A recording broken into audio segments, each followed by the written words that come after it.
बंदी छोड़ सतगुरु रामपाल जी परमेश्वर जी की जय हो। परम पिता परमात्मा सारी सृष्टि के रचनहार कुल मालिक, असंख्य ब्रह्मांडों के स्वामी जगत गुरु, तीनों लोकों में प्रवेश करके सबका धारण पोषण करने वाले राजाधिराज आत्माधार नाथों के नाथ, देवों के देव महादेव, सर्वेश्वर महेश्वर मृत्युंजय अजरो अमर आदि अनादि सनातनी प्रभु, जगत पिता जगदीश्वर, श्री श्री 1008 की उपाधि के वास्तविक अधिकारी, अकाल मूर्त शब्द स्वरूपी राम वासुदेव, सर्वगतम ब्रह्म, परम पूज्य प्रथम पूज्य, परम संत परम पुरुष, परम धनी परम दयालु, सत्य कबीर हक्का कबीर, अल्लाहु कबीर, अल्लाहु अकबर बाखबर, अल्लाह ताला, जगत के तारणहार, जगत के मुक्तिदाता, जगत के जगन्नाथ, हारे के सहारे, हिंदुओं के राम, मुसलमानों के अल्लाह, सिखों के वाहेगुरु, ईसाइयों के मसीह, दया के सागर दया निधि, करुणा के सागर करुणा निधि, स्वयंभू परिभू, संकट मोचन, कष्ट हरण, मंगल करण, दुख भंजन, अविगत कबीर, निर्विकार निर्विषम परमात्मा, अलय अलेख सतगुरु, आदि अनादि सतगुरु, असली मर्यादा पुरुषोत्तम, असली राम, असली कृष्ण, असली घनश्याम, असली मुरारी, राजाओं के राजा, महाराजाओं के महाराजा, शहंशाहों के शहंशाह, सम्राटों के सम्राट, भगवानों के भगवान, अल्लाहों के अल्लाह, प्रभुओं के प्रभु, मसीहों के मसीह, सच्चे वाहेगुरु, बाबाओं के बाबा, पीरों के पीर, सेठों के सेठ, जगत सेठ, सावलसा सेठ, सर्वगुण संपन्न, अनंत कोटि कलाओं के स्वामी, अनंत कोटि ब्रह्मांडों के नायक, योगियों में महायोगी, ध्यानियों में महाध्यानी, सिद्धों में परम सिद्ध, ज्ञानियों में तत्व ज्ञानी, ब्रह्म ज्ञानी, महाज्ञानी, परम ज्ञानी, सर्वश्रेष्ठ ज्ञानी, विज्ञानी, युवा कबीर, समर्थ कबीर, असमवाद, अमित ओझा, सच्चे रहनुमा, करीम अल्लाह, सुभान अल्लाह, दुनिया के अंतिम पैगंबर, 8 सितंबर 1951 से गांव धनाना, जिला सोनीपत, हरियाणा, भारतवर्ष की पावन भूमि पे प्रकट रियल कल्कि भगवान श्री नारायण साकार हरि, श्री बाबा साहेब नूर अनंत परमात्मा, सच्चे दरवेश, सच्चे बाखबर, संत श्रोमणी सतगुरु रामपाल जी परमेश्वर जी के चरण कमल में साध संगति से जुड़े हुए देश विदेश से आप और हम सभी सत्सेवक भाई बहनों का अनंत कोटि दंडवत प्रणाम। सत्साई भाई और बहनों, बहुत बड़ी दया, बहुत बड़ी मेहर पूज्य गुरुदेव भगवान की, परमेश्वर रामपाल जी की, जिनके शुभ आशीर्वाद से, विशेष आशीर्वाद से आप और हम सभी साध संगति से जुड़े हुए सत्सेवक भाई बहन अपने पूज्य गुरुदेव भगवान के अमर तत्व ज्ञान को आधार बनाकर उन्हीं के द्वारा दिए गए शास्त्र अनुकूल शत भक्ति मार्ग पर उन्हीं के आशीर्वाद से मर्यादाओं के लिए संघर्ष करते हुए अपनी आत्मा के कल्याण हेतु निरंतर इस मार्ग पर आगे की ओर बढ़ रहे हैं। भाई और बहनों, इस कलयुग की बिचली पीढ़ी में परमेश्वर रामपाल जी के पंथ में और विशेषकर साध संगति से जुड़ने का सौभाग्य किन्हीं किन्हीं बिरला आत्माओं को ही मिलता है। और जिन जिन आत्माओं के सौभाग्य मिला हुआ है, उन्होंने इस महा उपकार के लिए अपने पूज्य गुरुदेव भगवान के चरण धो धो के पीने चाहिए, चरण धो धो के, क्योंकि साध संगति ही परमेश्वर रामपाल जी का यथार्थ 13वां कबीर पंथ है। साध संगति से जुड़कर ही हम अपने गुरु को परमेश्वर के रूप में जान सकते हैं, पहचान सकते हैं। साध संगति से जुड़कर ही हम शतलोक जानने योग्य हंस निर्विकार आत्मा बन सकते हैं। और ये सौभाग्य परमेश्वर ने आप और हम चंद आत्माओं को दिया। इसके लिए हम परमपिता परमेश्वर जी का हृदय से, दिल से, आत्मा से अनंत कोटि बार दंडवत आभार प्रकट करते हैं। भाई और बहनों, आज से हम सभी भगत भाई बहन एक संकल्प लेंगे, क्योंकि जैसे जैसे परमपिता परमेश्वर आप और हम सबकी बुद्धि ऑन करते जा रहे हैं, आप और हमने उसी हिसाब से अध्यात्म पर आगे की ओर बढ़ना है। क्योंकि हम साध संगति से जुड़े सत्सेवक भाई बहनों को इस बात का इल्म है, ज्ञान है कि धरती पर हमारे पूज्य गुरुदेव भगवान के रूप में साक्षात कबीर भगवान प्रकट हैं, सशरीर प्रकट हैं। इसलिए भाई और बहनों, आज के बाद हम अपनी दैनिक बोलचाल की भाषा में भगत भाई बहनों से हम जो बातचीत करते हैं, ज्ञान चर्चा करते हैं, या अन्य जगत के लोगों के सामने पूज्य गुरुदेव भगवान की हम चर्चा करते हैं, तो बार बार हम कह देते हैं संत रामपाल जी, संत रामपाल जी, संत रामपाल जी। तो आज के बाद हम कोशिश करेंगे कि हम अपने पूज्य गुरुदेव भगवान के नाम से पहले संत शब्द का प्रयोग ना करें, क्योंकि संत की तो वे भूमिका कर रहे हैं। असल में वे परमेश्वर हैं, साहिब हैं, परमात्मा हैं, परम अक्षर ब्रह्म हैं, कबीर देव हैं। जैसे वाणी आती है, साहिब से सतगुरु भय, सतगुरु से भय संत, धर धर वेख विशाल अंग, ये खेल है आदि और अंत। क्योंकि संत यहां पर ज्ञान देते हैं, काल भी यहां पर अपने संत भेजता है, तो परमेश्वर भी उसी विधि से एक संत का चोला धारण करते हैं, अपने नाम से पहले संत शब्द लगवाते हैं। जबकि ये जो संत शब्द है, संत कहते हैं भगत को, साधु को, साधक को, योगी को, यानी जो परमेश्वर जी की भक्ति करते हैं उनको संत कहा जाता है। उन्हें साधु कहा जाता है, भगत कहा जाता है, योगी कहा जाता है। तो हम कोशिश करेंगे, क्योंकि ये पुरानी आदत है, धीरे धीरे छूटेगी, लेकिन हम कोशिश करें कि आज के बाद हम पूज्य गुरुदेव भगवान के नाम से पहले संत शब्द का प्रयोग नहीं करेंगे। जब भी हमें आवश्यकता पड़ी पूज्य गुरुदेव भगवान का नाम लेने की, किसी को समझाने की, तो हम यही कहेंगे कि परमपिता परमेश्वर रामपाल जी ने ये कहा, हमारे पूज्य गुरुदेव का नाम परमेश्वर रामपाल जी है, या सतगुरु रामपाल जी है, या परमात्मा रामपाल जी है, या भगवान रामपाल जी है। हम संत शब्द का प्रयोग अब अगर गलती से निकल गया तो निकल गया, अन्यथा अपनी तरफ से हम भाई बहन अब आगे से पूज्य गुरुदेव जी के नाम से पहले ना तो संत शब्द लिखेंगे, ना कभी हम बोलेंगे। परमेश्वर, परमात्मा, सतगुरु, साहेब, भगवान, हम इन शब्दों का प्रयोग जो है वो करेंगे। दूसरी बात भाई और बहनों, मालिक की रजा तो अपरंपार है। उनके यथार्थ 13वें कबीर पंथ साध संगति से जुड़े भाई बहनों के ऊपर, उनकी अपनी विशेष आत्माओं के ऊपर, क्योंकि ये परमेश्वर जी का गुप्त मिशन है जो साध संगति है, तो गुप्त मिशन को परमपिता परमेश्वर इतनी आसानी से लोगों के सामने नहीं आने देते हैं। गुप्त है तो परमेश्वर एक समय तक उसको गुप्त ही रखते हैं, और अचानक से परमेश्वर फिर इसको पूरी दुनिया के सामने लेकर आएंगे। अब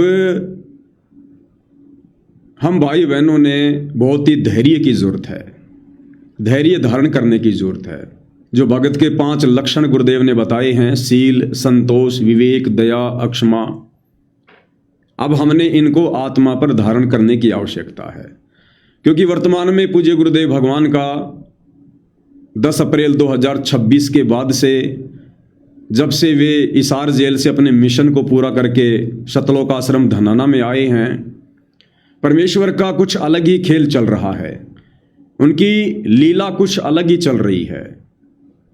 आप देख रहे होंगे किस प्रकार से जो जगत वाले लोग हैं, जो भक्तिहीन प्राणी हैं, जो सारे विकार करते हैं, जिनको काफिर की श्रेणी में आदरणीय गरीबदास जी ने लिया है, काफिर के अंग में, नशा करने वाले, मांस खाने वाले, राजनीति करने वाले, भक्ति ना करने वाले, आधी अधूरी भक्ति करने वाले, देवी देवताओं की भक्ति करने वाले, मंदिर, मस्जिद, चर्च, गुरुद्वारों में जाने वाले, इन सबको काफिर की संज्ञा दी गई है।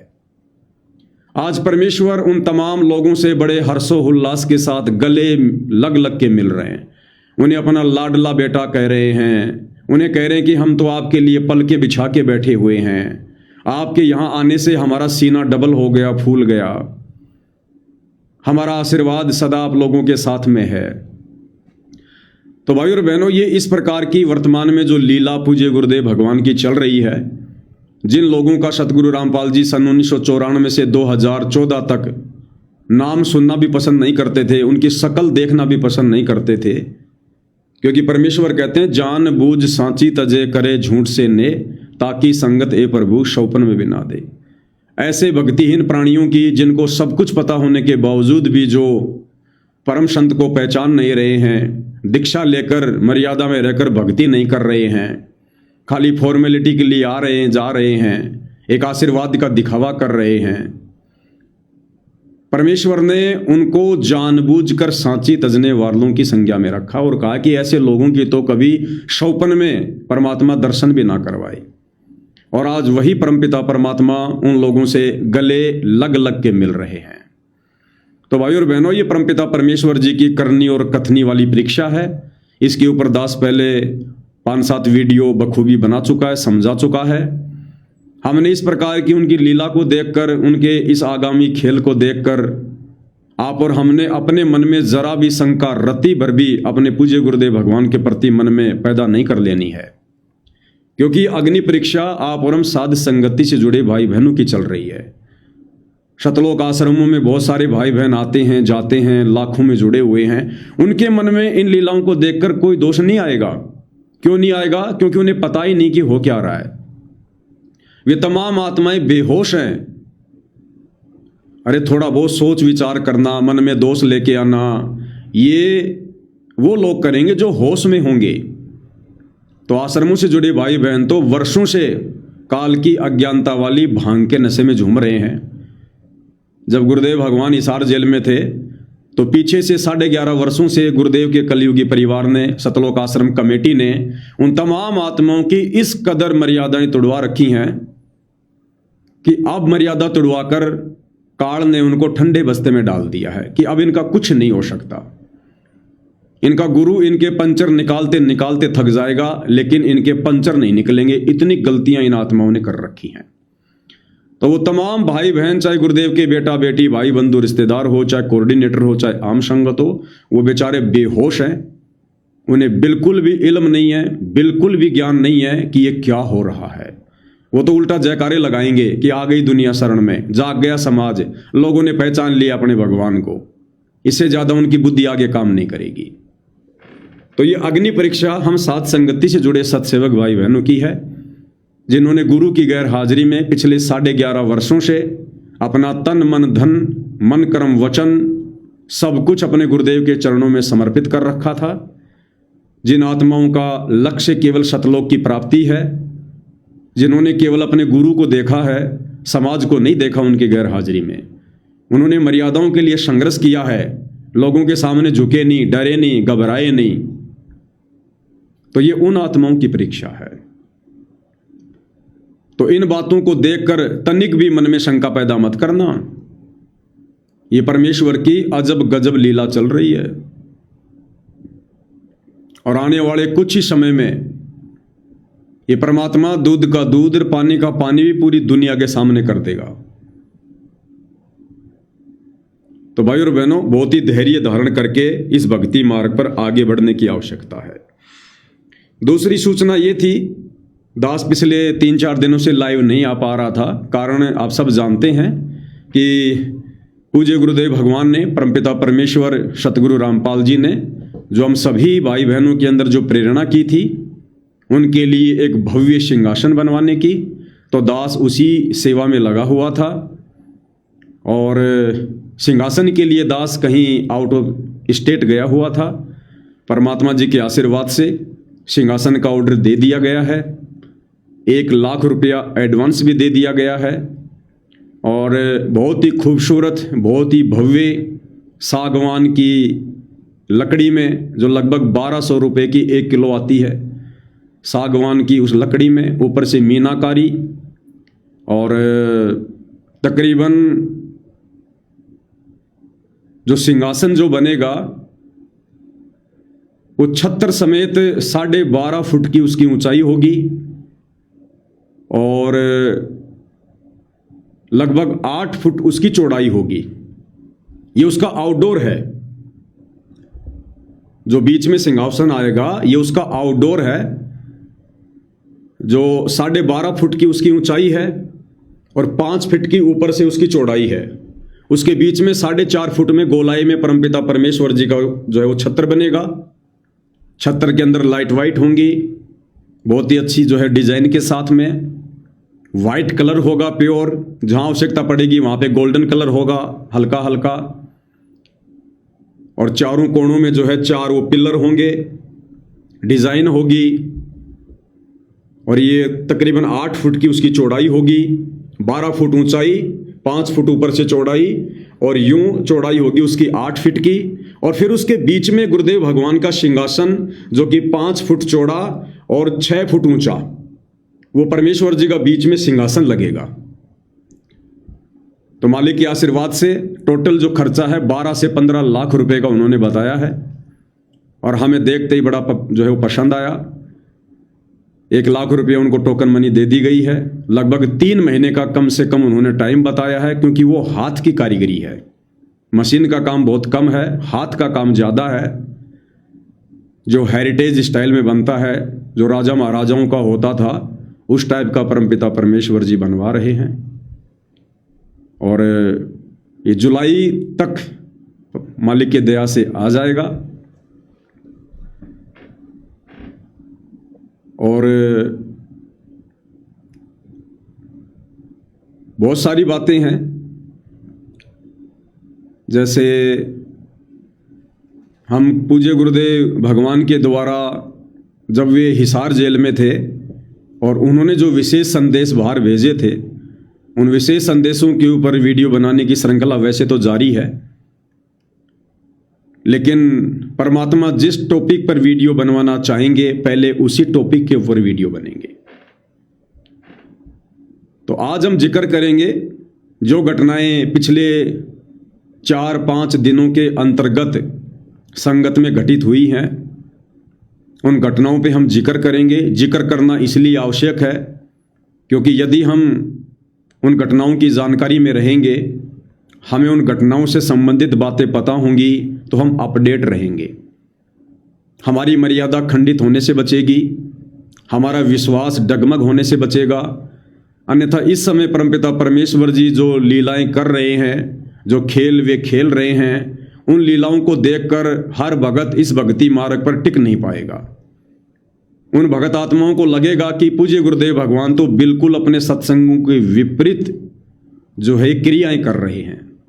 ऐसा तो गुरुदेव ने आज से पहले कभी नहीं किया, ऐसा तो गुरुदेव ने कभी नहीं बोला। जैसे आपने देखा होगा आजकल में सतलोक आश्रम धनाना गांव के जो युवा लड़के थे, जिनके लिए सतगुरु रामपाल जी के कलयुगी परिवार ने लगभग 1 करोड़ रुपए की लागत से धनाना गांव में बैडमिंटन का स्टेडियम बनवाया था। वो सभी लड़के उस बैडमिंटन स्टेडियम की बड़ी सी फोटो लेकर सतगुरु रामपाल जी को सम्मानित करने के लिए आए। सतगुरु रामपाल जी ने बड़े हर्षोल्लास के साथ उस बैडमिंटन वाली फोटो को ग्रहण किया, सबको आशीर्वाद दिया, नो ऑब्जेक्शन।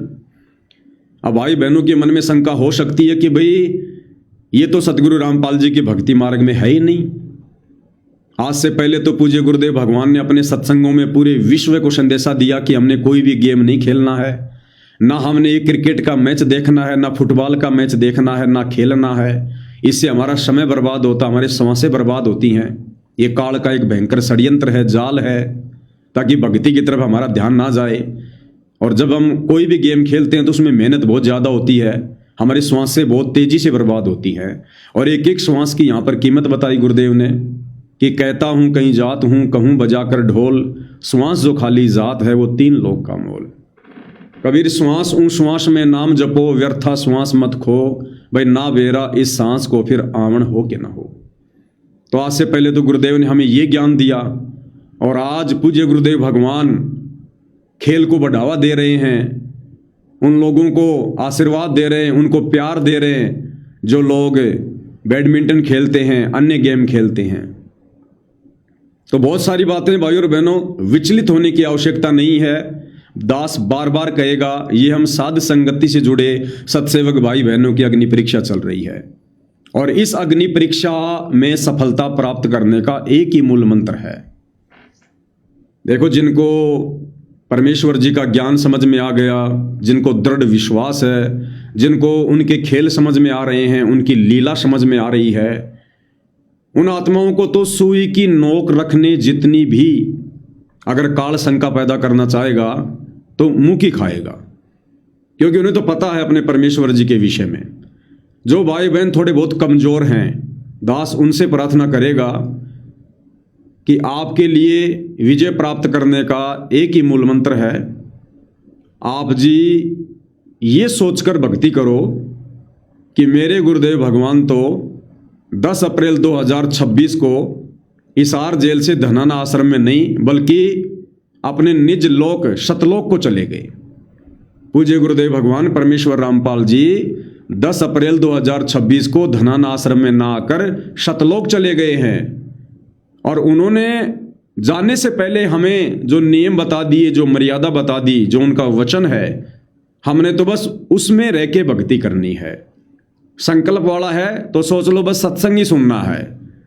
कबीर जब तब संयम साधना सब सुमरण के माही, और सत्संग ध्यान से सुनना भी गुरुदेव ने सुमरण ही बताया है।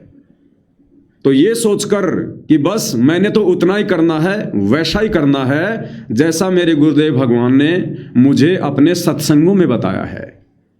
मैंने ये नहीं देखना कि गुरुदेव ने सत्संगों में क्या बताया और आज गुरुदेव क्या कर रहे हैं। गुरुदेव आप और हमारी तरह कोई सामान्य प्राणी नहीं है, कोई इंसान नहीं है, कोई व्यक्ति नहीं है, हाड़ मांस का पुतला नहीं है। गुरुदेव केवल एक लीला कर रहे हैं मानव चोले में। तो आप और हमने उनकी उन क्रियाओं को नहीं देखना जो वर्तमान में वे कर रहे हैं, वो चाहे उनके भक्ति नियमों के अंतर्गत हैं या भक्ति मर्यादाओं के खिलाफ हैं। अगर हमें गुरुदेव ने कह दिया कि बेटा आपने नशा नहीं करना, और गुरु चाहे सिगरेट की 5 डब्बियां दिन में फूंक रहा है तो फूंकने दो, हमने ध्यान ही नहीं देना उस तरफ।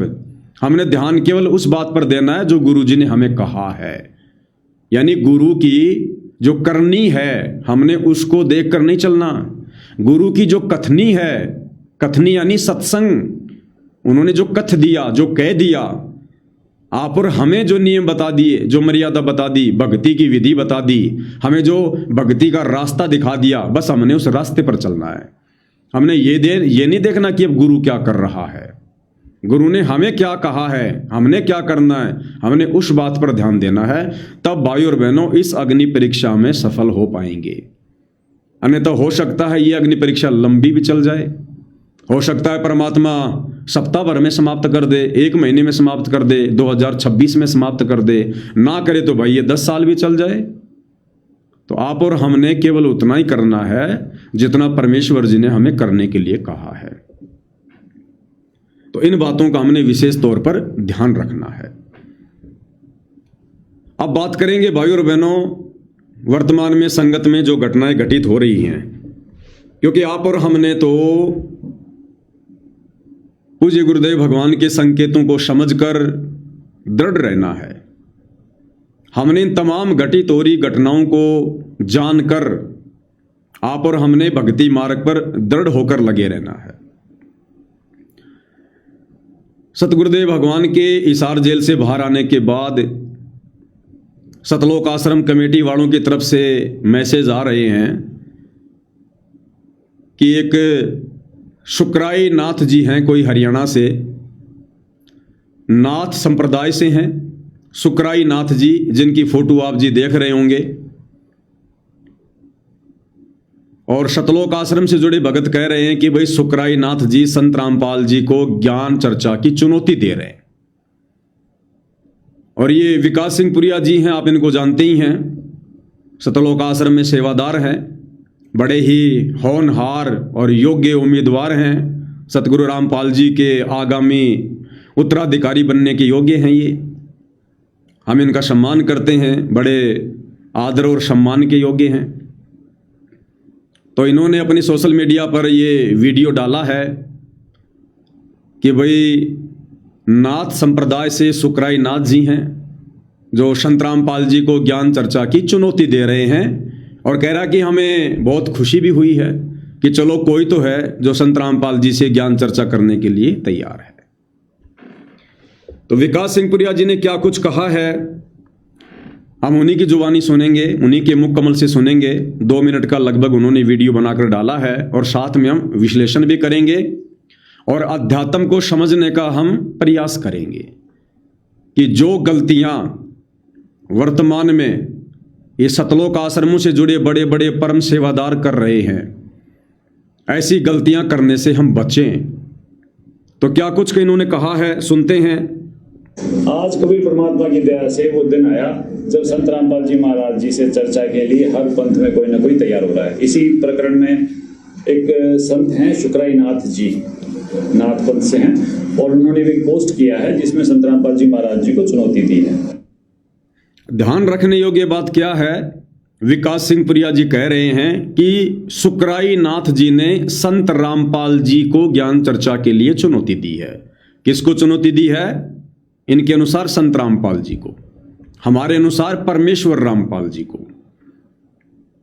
परमेश्वर रामपाल जी के भक्तों को चुनौती नहीं दी, परमेश्वर रामपाल जी के परिवार को चुनौती नहीं दी, सिंहपुरिया जैसे भक्तों को चुनौती नहीं दी। वो खुद भी अपने आप को एक संत कहता है और इधर सतगुरु रामपाल जी के भगत भी उनको संत कहते हैं, यानी अपने गुरु जी को। तो ज्ञान चर्चा तो दो संतों के बीच में होती है, दो महापुरुषों के बीच में होती है। तो शुक्राई नाथ जी ने सिंहपुरिया जी के अनुसार संत रामपाल जी को ज्ञान की चुनौती दी है, ना कि संत रामपाल जी के भक्तों की। इस पॉइंट को आप जी याद रखना, क्योंकि आगे काम आएगा। आगे क्या कह रहे हैं? यहाँ हमारा निवेदन यही है कि शुक्राई नाथ जी, आप संत रामपाल जी महाराज जी को चुनौती देने से पहले ये जान लें कि गोरखनाथ जी और कबीर साहिब जी की 600 साल पहले गोष्ठी हुई थी, और उस गोष्ठी में गोरखनाथ जी परास्त हुए थे। अब आप ये कहेंगे दोनों समकालीन नहीं थे, लेकिन गोरखनाथ जी ऐसे ऐसे महापुरुष हैं, ये कभी भी पृथ्वी पर स्वयं को प्रकट करने का सामर्थ्य रखते हैं, प्रकट हो सकते हैं। वाह जी वाह, क्या बात है। बधाई के पात्र हैं हमारे गुरु भाई विकास सिंह पुरिया जी। क्या कह रहे हैं कि शुक्राई नाथ जी, आप सतगुरु रामपाल जी को चुनौती देने से पहले, उनसे ज्ञान चर्चा करने से पहले ये जान लें। क्या जान लें? कि गोरखनाथ जी ने भी एक बार 650 साल पहले कबीर जी से ज्ञान गोष्ठी की थी, ज्ञान चर्चा की थी, और उस ज्ञान गोष्ठी में कबीर जी ने गोरखनाथ जी को हरा दिया था। और गोरखनाथ जी कबीर जी के समकालीन थे। हालांकि गोरखनाथ जी बहुत पहले हुए थे, सतयुग में हुए थे। तो विकास सिंह पुरिया जी कह रहे हैं कि आप मन में शंका मत करना शुक्राई नाथ जी, कि भाई गोरखनाथ जी तो सतयुग में आए थे, उनका तो जन्म सतयुग में हुआ था, फिर 650 साल पहले उन्होंने कब क्या ज्ञान गोष्ठी की थी। तो विकास सिंह पुरिया जी क्या कह रहे हैं? विकास सिंह पुरिया जी कह रहे हैं कि गोरखनाथ जी वो महापुरुष हैं जो कभी भी प्रकट हो सकते हैं, कहीं भी प्रकट हो सकते हैं। ये पॉइंट हम सतगुरु रामपाल जी के भक्तों ने ध्यान से सुनना है दोबारा एक बार, कि विकास सिंह पुरिया जी गोरखनाथ के प्रकट होने के विषय में क्या कह रहे हैं। नहीं थे, लेकिन गोरखनाथ जी ऐसे ऐसे महापुरुष हैं, ये कभी भी पृथ्वी पर स्वयं को प्रकट करने का सामर्थ्य रखते हैं, प्रकट हो सकते हैं। कि गोरखनाथ जी ऐसे महापुरुष हैं जो स्वयं को धरती पर प्रकट करने का सामर्थ्य रखते हैं, और ये कभी भी प्रकट हो सकते हैं, कहीं भी प्रकट हो सकते हैं। अब भाई और बहनों, विचार करने की बात यह है, इन सतलोक आश्रम वालों का ये ज्ञान, इनका ये तत्व ज्ञान उस दिन कहां चला जाता है, कौन से चूहे के बिल में घुस जाता है, जब ये लोग 8 सितंबर के दिन अपने पूज्य गुरुदेव भगवान सतगुरु रामपाल जी का जन्मदिन मनाते हैं।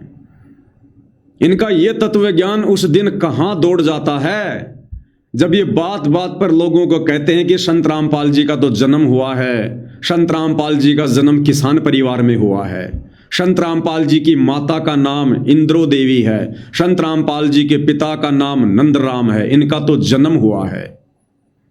अरे उस समय तुम्हारा ये तत्व ज्ञान कहां चला जाता है भाई? ग्रहण लग जाता है क्या इसको?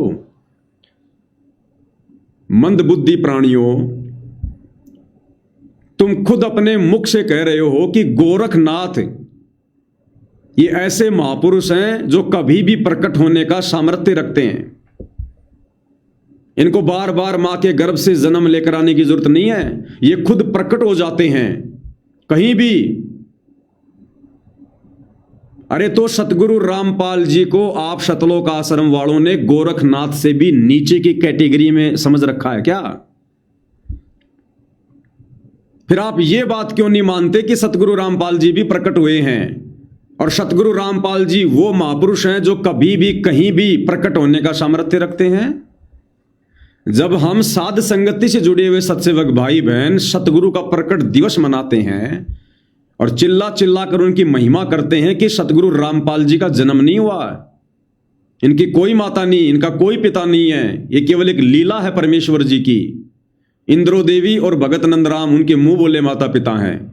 ये परमेश्वर सांसारिक लोगों को धोखा देने के लिए गर्भ से आने वाली लीला करते हैं, असल में ये प्रकट होते हैं। उस समय ये सतलोक आश्रम वाले कहते हैं कि साध संगति वाले तो पागल हैं, गुरु जी को कह रहे हैं गुरु जी तो प्रकट हुए हैं। अरे गुरु जी का तो जन्म हुआ है, धनाना में हुआ है, फलाना है, दिखना है। और आज ये खुद अपने मुख से कह रहे हैं कि गोरखनाथ क्या है, गोरखनाथ अध्यात्म में क्या है गोरखनाथ? गोरखनाथ तो कबीर भगवान के भक्तों के पैर के नाखून के बराबर भी नहीं है तत्व ज्ञान में, आध्यात्मिक ज्ञान में, भक्ति मार्ग में। और जब वो गोरखनाथ भी सतलोक आश्रम वालों के अनुसार कहीं भी प्रकट हो सकता है, प्रकट होने का सामर्थ्य रखता है, तो भाई सतगुरु रामपाल जी के पास वो सामर्थ्य नहीं है क्या प्रकट होने का?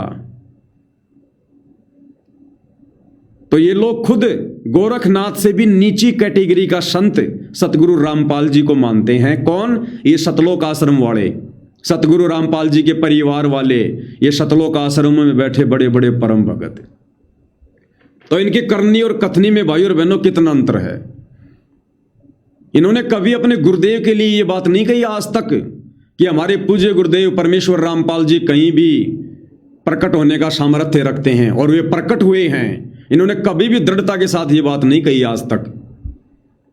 और गोरखनाथ जो कबीर परमेश्वर जी के शिष्य बने थे 650 साल पहले, और आज वही कबीर परमात्मा सतगुरु रामपाल जी के रूप में धरती पर प्रकट है, जिनके आगे गोरखनाथ की कोई औकात नहीं, कोई हैसियत नहीं है। और ये परमात्मा कभी प्रकट नहीं हो सकता, ये जन्म लेकर आता है, इनके पास वो सामर्थ्य नहीं है। तो सतलोक आश्रम वालों अपनी बुद्धि पे थोड़ा सा जोर डालो, थोड़ा सा जोर। परमेश्वर रामपाल जी को भोग लगा के भोजन किया करो ताकि तुम्हें सद्बुद्धि आए, तुम्हारे पाप कर्मों का नाश हो। अब आगे क्या कह रहे हैं, साथ में इन्होंने और क्या कहा? सुकराई नाथ जी को कह रहे हैं कि ज्ञान चर्चा करने से पहले इस बात का आपको ज्ञान होना चाहिए कि कबीर जी ने भी गोरखनाथ जी के साथ में ज्ञान चर्चा की थी, और गोरखनाथ जी ने मुंह की खाई थी। बहुत सारी पुस्तकें दिखा दिखा के, और उनको सोशल मीडिया पर वो प्रमाण भी दिए जा रहे हैं कि देखो इस पुस्तक में लिखा है कि गोरखनाथ के साथ में कबीर जी ने ज्ञान गोष्ठी की थी, ऐसे ऐसे कबीर जी ने गोरखनाथ जी को हरा दिया था। तो भाई सतलोक आश्रम वालों, तुम सुकराई नाथ जी को इस प्रकार की बातें कह के ज्ञान चर्चा से पहले तुम उनको डरा रहे हो या ज्ञान चर्चा के लिए बुला रहे हो? अरे तुम उनको डरा रहे हो क्या कि गोरखनाथ जी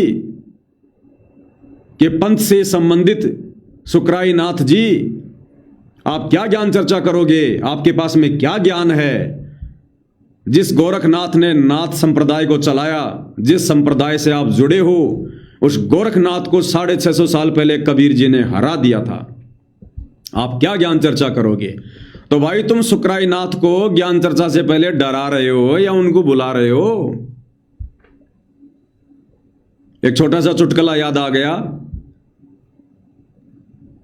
एक बार क्या हुआ, एक आलसी व्यक्ति था और उसके बीवी बच्चे मायके चले गए, और वो इतना आलसी था कि भाई अब रोटी कौन बनाएगा। रोटी ना बनाने के चक्कर में वो 5 दिन भूखा रह सकता था, इतना आलसी आदमी था। अब जैसे उसके बीवी बच्चे मायके गए, दूसरे दिन उस भाई का एक रिश्तेदार आ गया। अब भाई को बड़ी चिंता होगी कि यहां तो मैं मेरे लिए भोजन नहीं बना रहा, रोटियां नहीं बना रहा, अब इसके लिए कैसे बनाऊं। रिश्तेदार दोपहर को आया था, शाम हो गई। जब शाम हुई तो उस भाई ने कहा जी खाना खाओगे? तो रिश्तेदार ने कहा जी ये कोई पूछने की बात है, आए हैं यहाँ रहेंगे तो खाना भी यहीं खाएंगे। अच्छा हाँ, कितनी रोटी खाओगे? और रिश्तेदार ने कहा भाई ये क्या चक्कर है। उसने सोचा भाई ये अपने हिसाब से बना रहा होगा। बोला जी मैं 4 रोटी खाऊंगा। 4 ही खाता था बेचारा रोजाना। बोला जी 4 खाऊंगा। 4 रोटी खाओगे, वो भी मेरे हाथ की? अब उसने सोचा भाई ये मोटी मोटी बनाता होगा, तो बोला जी 3 खाऊंगा। 3 और मेरे हाथ की खा लोगे 3 रोटी? उसने देखा और मोटी मोटी बनाता होगा, तो बोला जी 2 खा लूंगा। वो बोला भाई साहब सोच ले, मेरे हाथ की और 2 रोटी खा लेगा, सोच ले। उसने सोचा भाई ये ढंग से कोई बाटी वाटी बनाता होगा, मोटी हनुमान जी का रोट बनाता होगा। तो उसने कहा जी 1 तो खा ही लूंगा। बोला 1 रोटी तो खा ही लूंगा। अब इतने में वो भाई क्या बोला?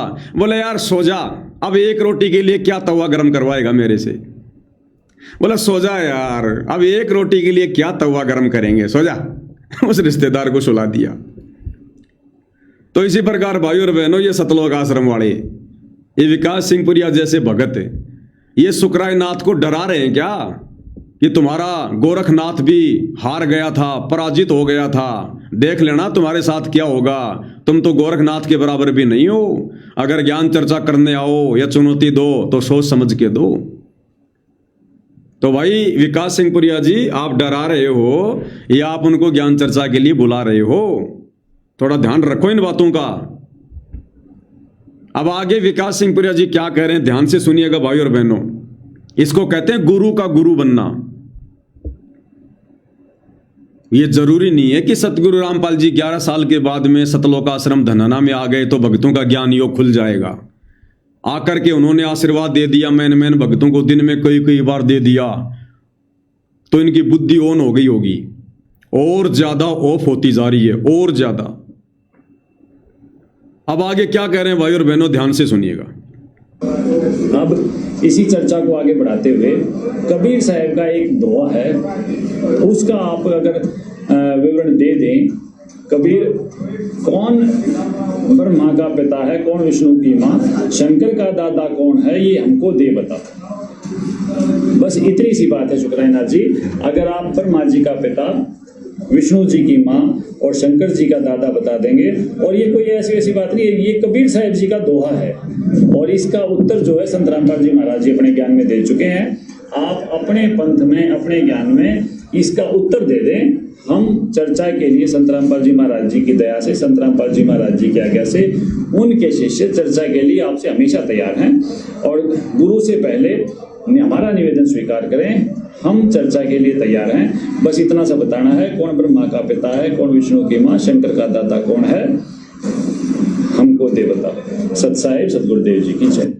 तो देखा भाई और बहनों, इसको कहते हैं बेबुद्धि के काम, इसको कहते हैं जबरदस्ती का ठेकेदार, इसको कहते हैं गुरु का गुरु बनना। शुक्राय नाथ ने चुनौती दी है परमेश्वर रामपाल जी को ज्ञान चर्चा के लिए, ना कि परमेश्वर रामपाल जी की संगत को, ना कि उनके भक्तों को। और ये मेंढक की तरह बीच में फुदक फुदक के आ रहे हैं मान बढ़ाई के लिए, और पहले सवाल कर रहे हैं उससे कि शुक्राय नाथ जी हमें ये जवाब दे दो, कौन ब्रह्मा का पिता है, कौन विष्णु की मां, शंकर का दादा कौन है, हमको दे बता। अरे तुम्हें क्यों बताएगा भाइयों? उसने ज्ञान चर्चा करनी है सतगुरु रामपाल जी से, उसने ज्ञान चर्चा की चुनौती दी है सतगुरु रामपाल जी को। सतगुरु रामपाल जी के भक्तों से तो उनका कोई लेना देना ही नहीं है। अब ये बिन बुलाए मेहमान की तरह बीच में फुदक रहे हैं, पहले सवाल कर रहे हैं उससे। अरे सवाल भाई सतगुरु रामपाल जी करेंगे या शुक्राय नाथ जी करेंगे?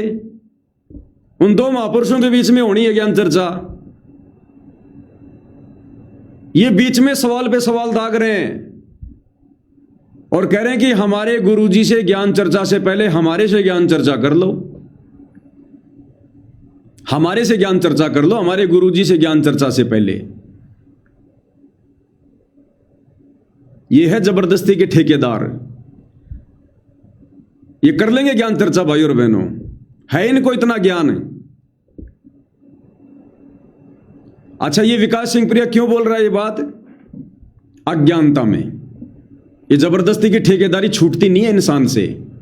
राज त्यागना सहज है, सहज नारी का ने, मान बढ़ाई ईर्ष्या दुर्लभ तजनाई। ये मान बढ़ाई नहीं छोड़ी जा सकती है, बड़ा मुश्किल है जिसको ये रोग लग जाए। कह रहा है हमारे गुरुजी से ज्ञान चर्चा करने से पहले हमारे से कर लो। और ये बात ये क्या सोच के बोल रहा पता है? कि 650 साल पहले गोरखनाथ जी ने ज्ञान चर्चा की चुनौती दी थी पंडित रामानंद जी को। तो कबीर जी जो उस समय 10 वर्ष के थे, तो कबीर जी ने कहा कि गोरखनाथ, मेरे गुरुजी से ज्ञान चर्चा करने से पहले मेरे से कर, मेरे गुरु तक बात में पहुंचना। तो उस सत्संग को आधार बनाकर ये विकास सिंह पुरिया कह रहा कि पहले हमारे से ज्ञान चर्चा कर, यानी मेरे से ज्ञान चर्चा कर पहले। अब इन अकल के अंधों को इस बात का नहीं पता कि 650 साल पहले जो कबीर परमेश्वर जी ने ये बात कही थी कि गोरखनाथ जी, मेरे गुरुजी से ज्ञान चर्चा करने से पहले मेरे से ज्ञान चर्चा कर। क्यों कही थी कबीर परमात्मा ने? क्योंकि कबीर परमात्मा जी को पता था कि इस ज्ञान चर्चा में पंडित रामानंद जी हारेंगे, क्योंकि ये तो सिद्धि से बात करेगा, ये तो चमत्कार दिखाएगा। दुनिया चमत्कार को नमस्कार करती है, दुनिया को ज्ञानवान से कोई लेना देना नहीं है। और मेरे मुंह बोले गुरुदेव, पंडित रामानंद जी हार जाएंगे लोगों की नजरों में।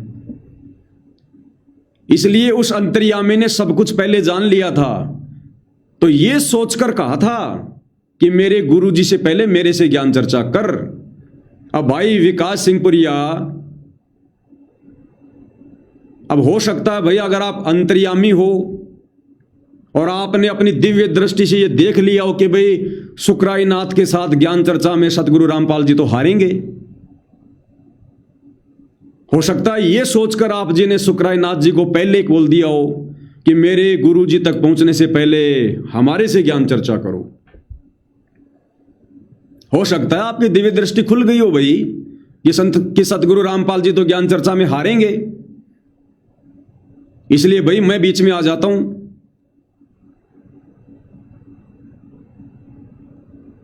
तो ये है भाई और बहनों बेबुद्धि के काम, बेअकली के काम। भाई जब तेरा गुरु है, ये अब हिसार जेल में थोड़ी बैठे हैं पूज्य गुरुदेव, अब तो शतलोक आश्रम धनाना में बैठे हैं ना। अरे तुम्हें तो खुशी मनानी चाहिए कि चलो कोई तो है जो ज्ञान चर्चा के लिए आ रहा है, और तुम्हें विश्वास होना चाहिए अपने गुरुदेव के ऊपर, अपने गुरुदेव के ज्ञान के ऊपर, उनकी समर्थता के ऊपर।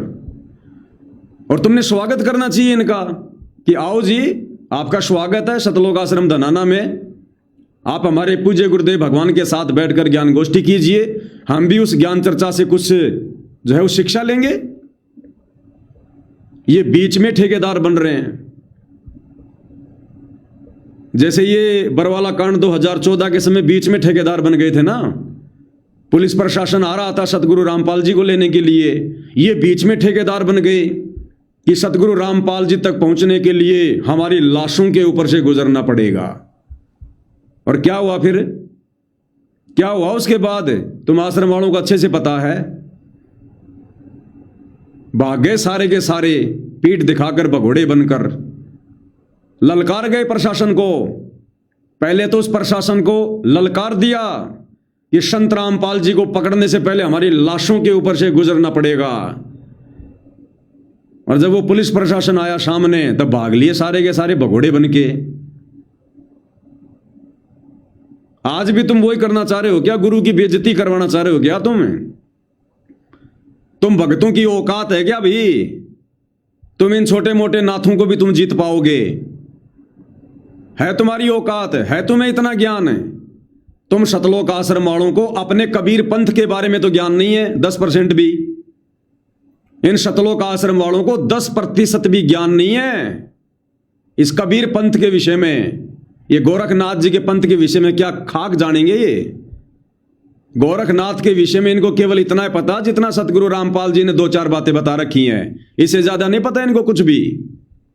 तो जरूरी हो शुक्राना तुम्हारे से वही ज्ञान चर्चा करेगा जो गुरु जी ने हमें जो बातें जो बता रखी हैं गोरखनाथ जी के विषय में। उनके पास तो दुनिया भर की अटपट है, दुनिया भर की बातें उनके पास तो। और लोगों को तो बढ़िया बढ़िया वही चाहिए जो ज्यादा बोले। लोगों को शास्त्रों से मतलब नहीं है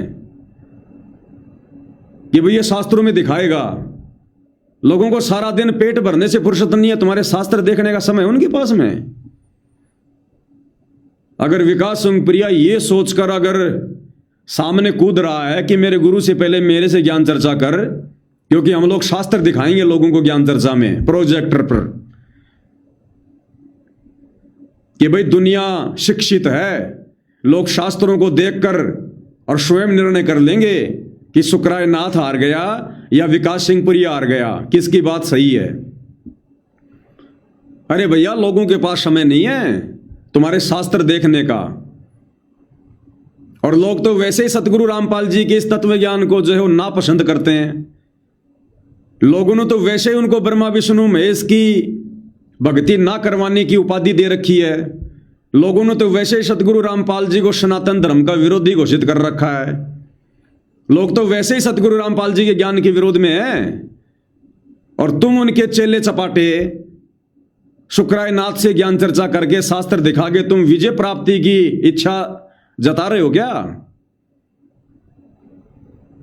अरे ये जो मान सम्मान के प्रोग्राम हो रहे थे, इन मान सम्मान के प्रोग्रामों में और जिन लोगों का तुमने मोटर पाइप दे दे के, जिन लोगों पर करोड़ों रुपए बर्बाद करके, जिन लोगों के तुमने खेतों का पानी निकाला था, वो लोग, वो गांव वाले भी तुम्हारे भगवान का जयकारा तक पसंद नहीं करते। वो तुम्हारी ज्ञान चर्चा कहां से पसंद करेंगे। देखा नहीं क्या वीडियो तुमने, जब इन मान सम्मान के कार्यक्रमों में सतगुरु रामपाल जी का जयकारा लगाया जा रहा था। सादीपुर हरियाणा में जो मान सम्मान का कार्यक्रम हुआ था, उसमें जब इस कबीर भगवान का जयकारा लगाया जा रहा था, बोलो बंदी छोड़ की जय, तो वो ही गांव वाले, जिन गांव वालों का तुमने मोटर पाइप दे दे के पानी निकाला था, वो गांव वाले जयकारा सुनना भी पसंद नहीं करते तुम्हारे भगवान का। और तुम्हारी कितनी खड़ी खड़ी बेइज्जती करी थी उन लोगों ने, सुन लो एक बार। वाक्य में ये पेरा बड़ा भाई, भगवान के बाद अगर कोई किसान का है तो संत रामपाल है भाई। बंदी छोड़ सतगुरु रामपाल जी भगवान जी की जय हो। बंदी छोड़ की मैं बोल दूंगा भाई, तू बीच में ना बोलो, दो बात कर देंगे कर दे। एक बार बोल दे बंदी छोड़ की। ये तो पानी पी लिए वाला ठिरा दिए बीच में। सुन लिया, ये वो गांव वाले हैं जिनको तुमने करोड़ों के मोटर पाइप दिए थे। और उन लोगों के गांवों में जाकर उस कार्यक्रम का करोड़ों रुपया अपनी जेब से लगाकर जब तुम लोगों ने अपने भगवान का जयकारा लगाया, बोलो बंदी छोड़ की जय, तो गांव वाले क्या कह रहे हैं कि बीच में लाठी ना दे, ठंडा पानी पी ले, शांति रख, मैं बोल दूंगा बंदी छोड़ की जय, दो बात कहनी है मैंने कह लेने दे। और ये तुम्हारे सतलोक आश्रम वाले, ये गुरुजी का भांजा सुनील लाठर वहीं खड़ा, उसके पास में छोटा सा मुंह हो गया दीपक जितना।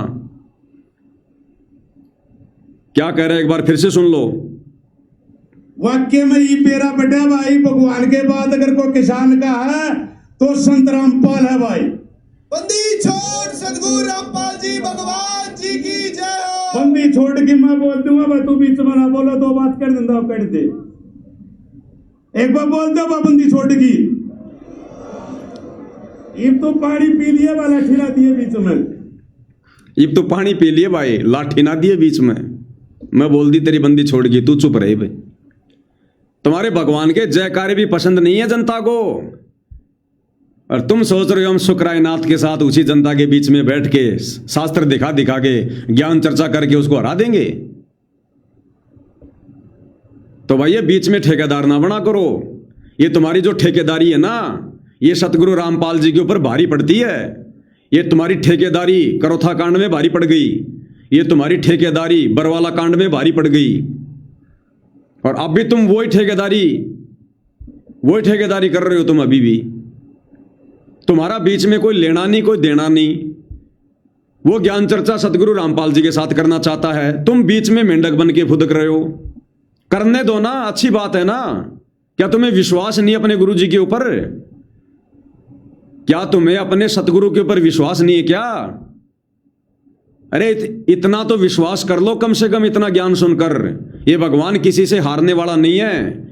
जब ये भगवान किसी से मरने वाला नहीं है, इसार जेल से बाहर आते कह दिया कि इंसान का मारा नहीं मरूंगा, तो इतना भी विश्वास करो, ये भगवान किसी इंसान से ज्ञान चर्चा में हारने वाला भी नहीं है।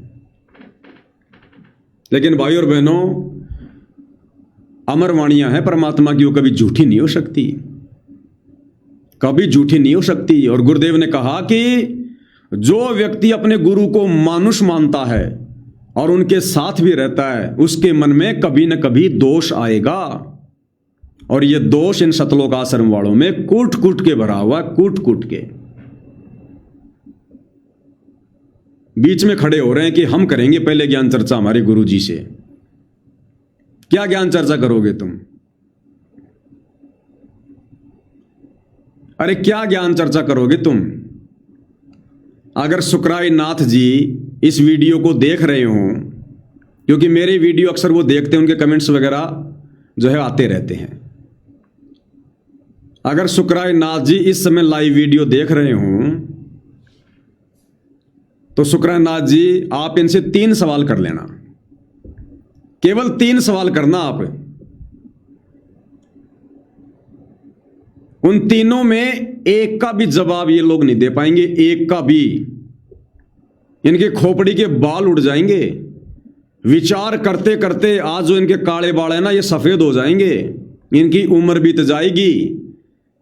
ये सतलोक आश्रम से जुड़े ठेकेदार ये उन 3 सवालों के जवाब नहीं दे पाएंगे। अपने ही पंथ से संबंधित नाथ संप्रदाय की तो बात छोड़ दो, इनको 5% भी नहीं पता इन लोगों को नाथ संप्रदाय के विषय में।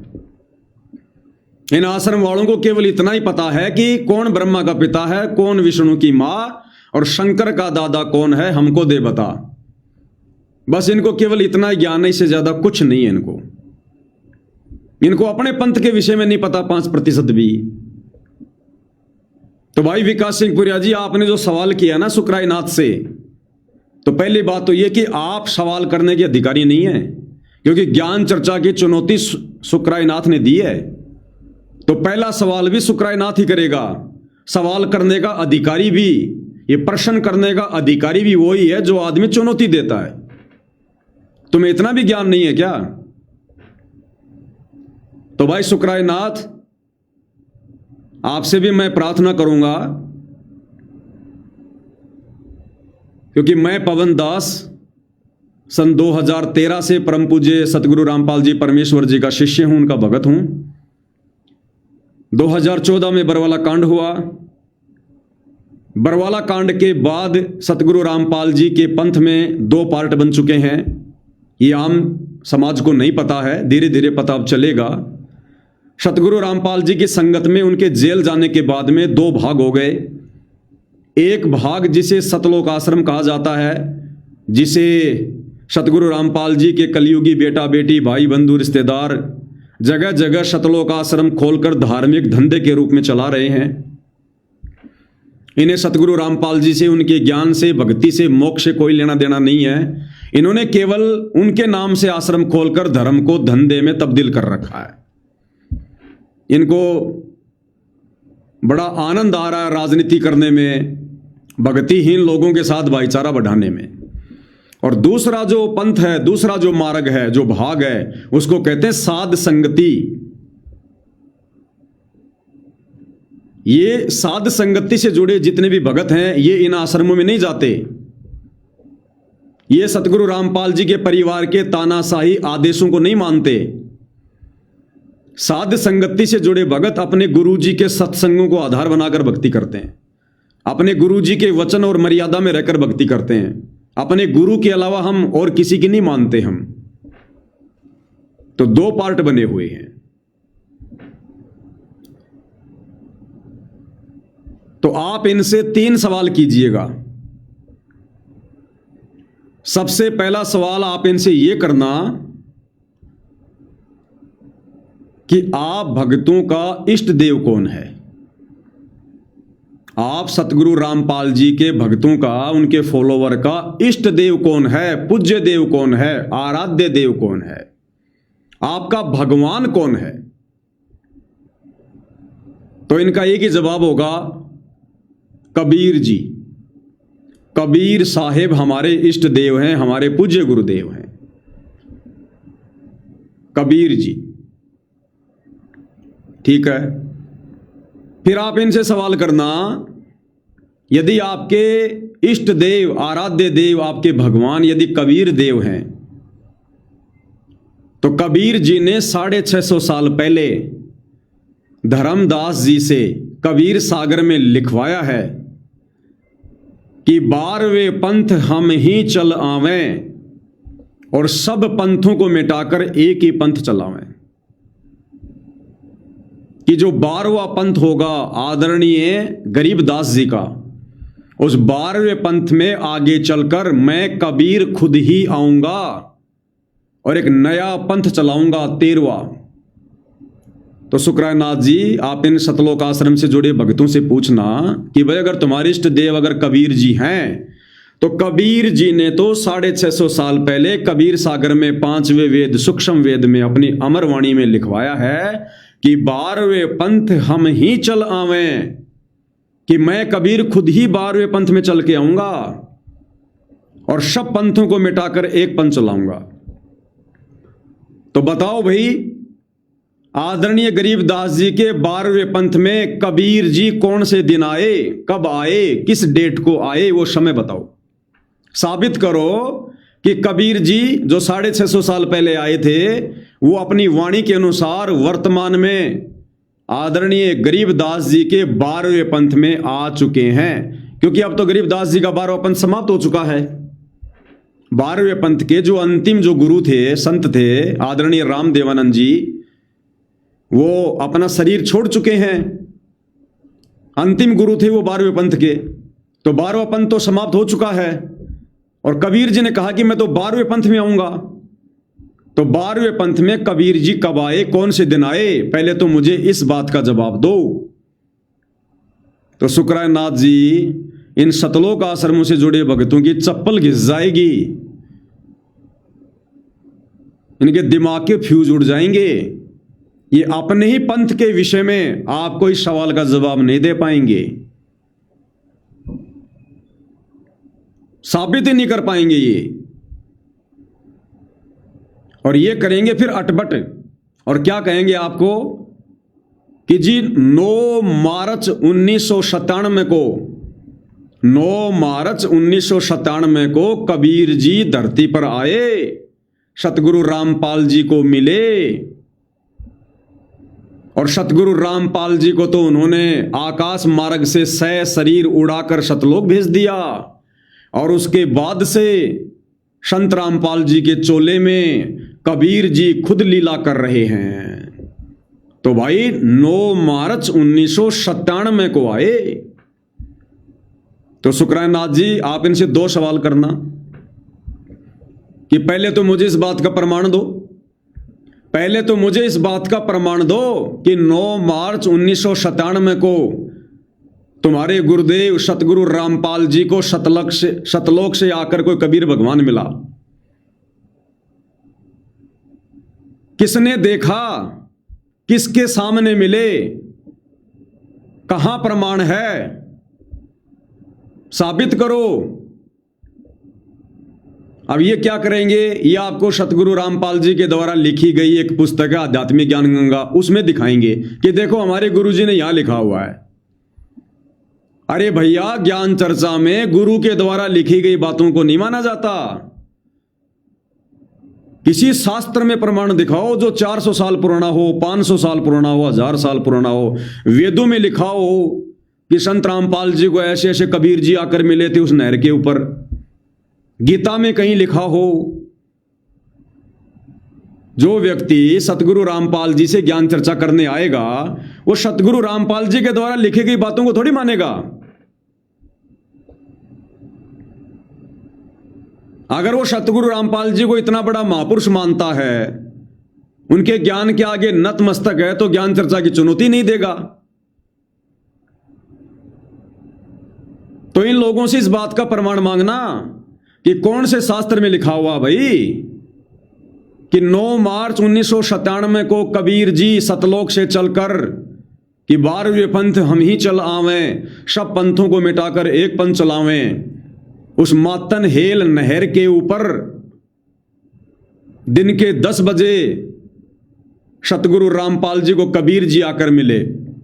कौन से शास्त्र में लिखा है? कबीर सागर में लिखा तो बताओ, गरीबदास जी के सदग्रंथ साहिब में लिखा तो बताओ, चारों वेदों में, गीता जी में, कुरान पुराण में लिखा तो बताओ भाई।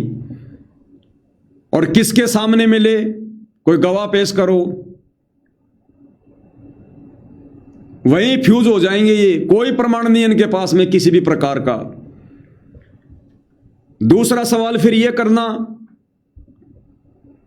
कि तुम कह रहे हो कि 9 मार्च 1997 को कबीर जी सतलोक से चलकर सतगुरु रामपाल जी को हरियाणा की मातन हेल नहर के ऊपर दिन के 10 बजे आकर मिले। तो फिर आप इनसे सवाल करना कि भैया पहले मेरा क्या प्रश्न है, ध्यान से सुन लो। मुझे सिकली मत सुनाओ, अटपट मत सुनाओ। मैंने ये सवाल किया है, यदि कबीर जी तुम्हारे इष्ट देव हैं तो 12वें पंथ में कबीर जी अपनी वाणी के अनुसार कौन से दिन आए, कब आए? वो बोलेंगे जी आपको बता तो दिया 9 मार्च 1997 को आए। तो आप उनसे कहना भैया मैं बच्चा नहीं हूं, ज्ञान चर्चा करने आया हूं। 9 मार्च 1997 से 3 महीने पहले 12वां पंथ समाप्त हो चुका था। तुम तो 3 महीने आगे की मुझे बातें बता रहे हो जिसका कोई प्रमाण भी नहीं है। 12वें पंथ के अंतिम गुरु आदरणीय रामदेवानंद जी और आदरणीय रामदेवानंद जी जो सतगुरु रामपाल जी के मुंह बोले गुरु जी थे, 26 जनवरी 1997 को उन्होंने शरीर छोड़ दिया था। 26 जनवरी 1997 को, तो 26 जनवरी 1997 को 12वां पंथ पूरी तरह से नष्ट हो गया था, खत्म हो गया था गरीबदास जी का। 26 जनवरी 1997 को। और भैया तुम तो मार्च की बात कर रहे हो, जनवरी, फरवरी, मार्च, 9 मार्च, तुम तो 2.5 महीने आगे की बात कर रहे हो कि कबीर जी इस दिन आए। अरे भैया जो तुम दिन बता रहे हो ना 9 मार्च 1997, उससे 2.5 महीने पहले तो 12वां पंथ खत्म हो चुका था। मैं 12वें पंथ की बात कर रहा हूं कि 12वें पंथ में कबीर जी कौन से दिन आए, इस बात का प्रमाण दो। अगर नहीं दे सकते तो इसका मतलब तुम्हारा जो इष्ट देव है, जो कबीर है, वो झूठा है। फिर तुम्हारे भगवान की वाणियां झूठी हैं कि 12वें पंथ हम ही चलावें। हमने तो सुना कि कबीर जी की वाणियां अखंड हैं, कबीर जी की वाणियां अमर हैं, कभी फैल नहीं हो सकती। तो मुझे इस बात का जवाब दो भाई। उन्होंने तो 12वें पंथ में आने की बात कही थी, तो 12वें पंथ में कब आए? 26 जनवरी 1997 से पहले का बताओ मुझे कि कबीर जी 12वें पंथ में कब आए, कौन से दिन आए। इनके पास में कोई जवाब नहीं, किसी भी प्रकार का कोई जवाब नहीं। फिर वो कहते ना कि भाई मरता क्या नहीं करता। फिर ये क्या कहेंगे कि भाई कबीर परमात्मा जी नहीं आए, उन्होंने अपनी आत्मा को भेज दिया, उन्होंने अपने अंश को भेज दिया, सतगुरु रामपाल जी को भेज दिया उन्होंने। तो शुक्रानाथ जी आप इनसे सवाल करना कि ठीक है भाई, जैसा तुम कह रहे हो ठीक है कि कबीर भगवान नहीं आए, इसका मतलब कबीर तो झूठा हो गया। जैसा वाणी में बोला था वैसा तो वो पाया नहीं। चलो कोई बात नहीं, उन्होंने अपने अंश को भेज दिया होगा सतलोक से, अपने परम अंश को भेज दिया होगा सतगुरु रामपाल जी को। जैसा तुम कहते हो कि भाई संत रामपाल जी कबीर जी के अवतार हैं, वो नहीं आए तो सतगुरु रामपाल जी को भेज दिया सतलोक से। लेकिन ज्ञान चर्चा हो रही है, ज्ञान चर्चा में कोई भी बात कहेंगे तो उसका कोई प्रमाण होना चाहिए। तो शुक्रानाथ जी फिर आप इनसे सवाल करना सिंहपुरिया जी से कि तुम लोगों के अनुसार अगर कबीर जी ने अपना अंश भेज दिया, अपना अवतार भेज दिया, अपना परम अंश भेज दिया, जिसे तुम सतगुरु रामपाल जी कह रहे हो, तो भैया मुझे इस बात का चारों वेदों में, गीता जी में, कुरान में, पुराण में, बाइबल में कहीं भी कोई प्रमाण दो जो कबीर जी ने यह कहा हो कि अगर मैं नहीं आऊंगा तो अपना कोई अंश भेजूंगा। इस बात का प्रमाण दो मुझे। कहां लिखा हुआ है, कौन से शास्त्र में लिखा हुआ है कि गरीबदास जी के 12वें पंथ में मैं कबीर अपना अंश भेजूंगा? इस बात का दे दो मुझे कोई प्रमाण। अगर कहीं लिखा हुआ तो हम तो मान लेंगे आपकी बात है, शास्त्रों से प्रमाणित कर दो। इस बात का भी इनके पास में कोई प्रमाण नहीं होगा किसी भी प्रकार का। फिर भी मान लो अगर ये अपनी बात पर डटे रहते हैं, जोर जबरदस्ती करते हैं कि नहीं नहीं नहीं, हमारे गुरु जी सतगुरु रामपाल जी खुद ही कबीर भगवान हैं, ये खुद ही परमात्मा है, तो शुक्रानाथ जी आप इनसे फिर सवाल करना कि ठीक है भाई, चलो तुम्हारी ये बात मान ली कि तुम्हारे गुरुदेव सतगुरु रामपाल जी खुद कबीर हैं, तो भैया भगवान के लक्षण क्या होते हैं, भगवान की पहचान क्या होती है, मुझे ये बता दो। भगवान प्रकट होता है या मां के गर्भ से जन्म लेके आता है? शुक्रानाथ जी आप इनसे पूछना विकास सिंहपुरिया से कि हमारे गोरखनाथ जी को तुम कह रहे हो ना कि 650 साल पहले हमारे गोरखनाथ जी कबीर जी से ज्ञान चर्चा में हार गए थे, और फिर तुम ही कह रहे हो कि वो गोरखनाथ कभी भी कहीं भी वो प्रकट होने का सामर्थ्य रखता है। तो अब मुझे यह बता दो कि अगर तुम्हारे सतगुरु रामपाल जी खुद ही कबीर भगवान हैं, तो भैया ये कब प्रकट हुए, कौन से दिन प्रकट हुए? और प्रकट हुए हैं तो फिर 8 सितंबर को तुम उनका जन्मदिन क्यों मनाते हो? साबित करो कि वो प्रकट हुए हैं, साबित करो कि उनका जन्म नहीं हुआ। तुम खुद ही भोगते रहते हो सतगुरु रामपाल जी का माता का नाम ये है, उनके पिता का नाम ये है, सतगुरु रामपाल जी का जन्म तो किसान परिवार में हुआ है। तो अब ये साबित कर दो भाई, भगवान तो कभी किसी मां के गर्भ से जन्म नहीं लेता। अरे भगवान तो यहां पर आकर गंदे काम छुड़वाता है, काम क्रोध लोभ मोह अहंकार छुड़वाता है। तो क्या तुम्हारा कबीर भगवान,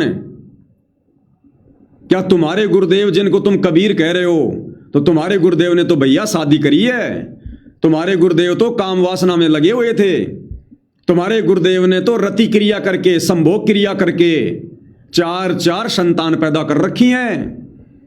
जबकि कबीर भगवान तो इन चीजों से दूर रहता है। कबीर भगवान कभी किसी स्त्री से संग नहीं करता, कबीर भगवान काम क्रोध मोह लोभ अहंकार में नहीं सड़ता। कबीर भगवान जो स्त्री संग नहीं करता फिर बच्चे कहां पैदा करेगा?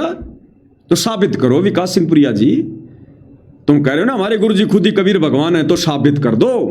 ज्ञान चर्चा तो आगे करेंगे, बाद में करेंगे, पहले भूमिका तो तैयार करो। कोई जवाब नहीं दे पाएंगे किसी भी प्रकार का। और इन तमाम सवालों के जवाब प्रमाणित तत्व ज्ञान आधार से, पूज्य गुरुदेव जी के आशीर्वाद से हम सत्सेवक भाई बहनों ने ना जाने कितने वीडियो बना बना के सोशल मीडिया पर वायरल कर रखे हैं। उसके बावजूद भी ये लोग आपको जवाब नहीं दे पाएंगे, क्योंकि भाई ये अध्यात्म है, ये अध्यात्म है। और इस अध्यात्म को अध्यात्म की दृष्टि से समझा जाएगा। ये जबरदस्ती ना कोई समझ सकता, ना कोई किसी को समझा सकता, चाहे लाख कोशिश कर लो। और यही कारण है आज तक सतगुरु रामपाल जी ने किसी के साथ में कोई ज्ञान चर्चा क्यों नहीं करी। जिन जिन को सतगुरु रामपाल जी ने ज्ञान चर्चा का न्योता दिया, आज तक कोई उनके सामने ज्ञान चर्चा करने क्यों नहीं आया? क्योंकि भाई और बहनों, परमेश्वर रामपाल जी ने उन आत्माओं में प्रेरणा की जिस कारण से वो आत्मा ज्ञान चर्चा के लिए नहीं आई। ये मदन पंथी नितिन रायजादा 11 साल से चिल्ला रहा था ज्ञान चर्चा ज्ञान चर्चा ज्ञान चर्चा। अब आ गए सतगुरु रामपाल जी, अब कर लो ज्ञान चर्चा। नहीं जाएंगे, नहीं करेंगे, नहीं कर सकते। बहुत सारे रीजन है इसके भाई। ये कलयुग की बिचली पीढ़ी है,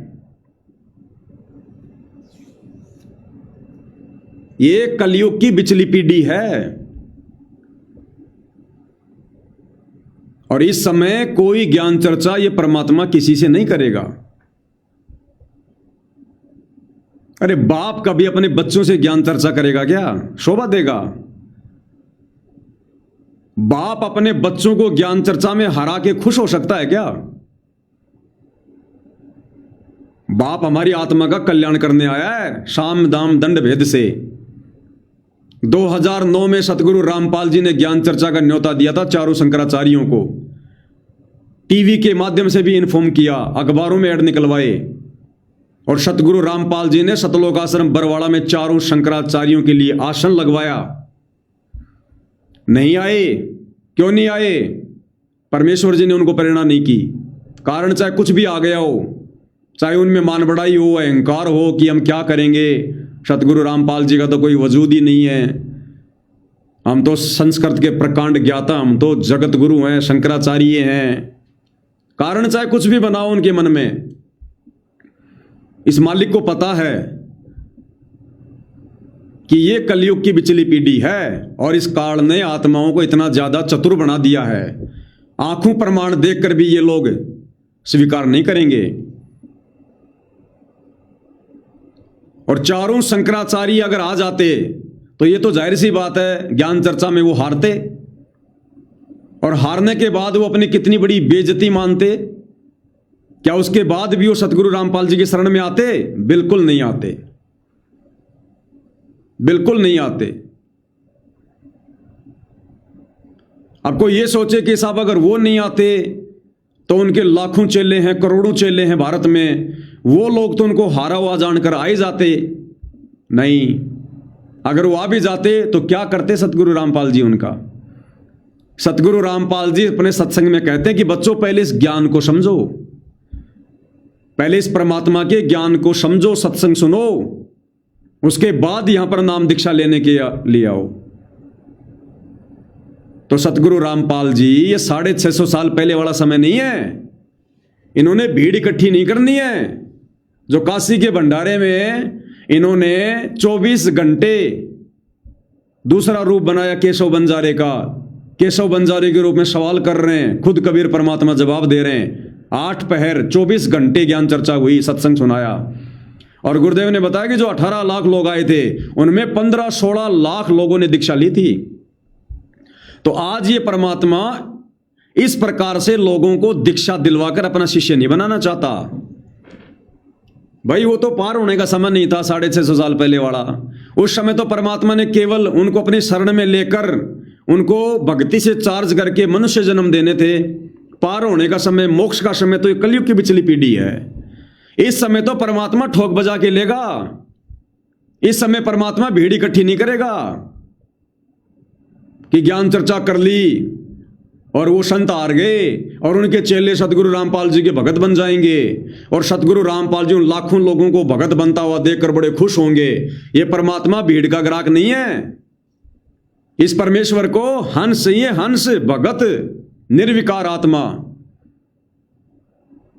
जिनका टारगेट सतलोक हो, जिनको आत्म कल्याण करवाना हो, वो तो एक मजबूरी हो गई। फिर अगर ज्ञान चर्चा में यह शर्त हो गई कि मैं हारूंगा तो मेरे शिष्य तुम्हारे भगत बनेंगे, तुम हार गए तो तुम्हारे चेले मेरे भगत बनेंगे, तो इस प्रकार से सतगुरु रामपाल जी भीड़ इकट्ठा नहीं करना चाहते। वो तो मजबूरी में नाम दीक्षा हुई फिर कि भाई हमारे गुरु जी हार गए शंकराचार्य जी, और अब हमने तो हमारे गुरु जी के नियम के अनुसार बाबा रामपाल जी से दीक्षा लेनी पड़ेगी। वो क्या न्याल करेंगे वो जो रोते रोते नाम दीक्षा लेंगे। तो ये परमात्मा इस प्रकार से कलयुग की बिचली पीढ़ी में भीड़ इकट्ठा करने नहीं आया है।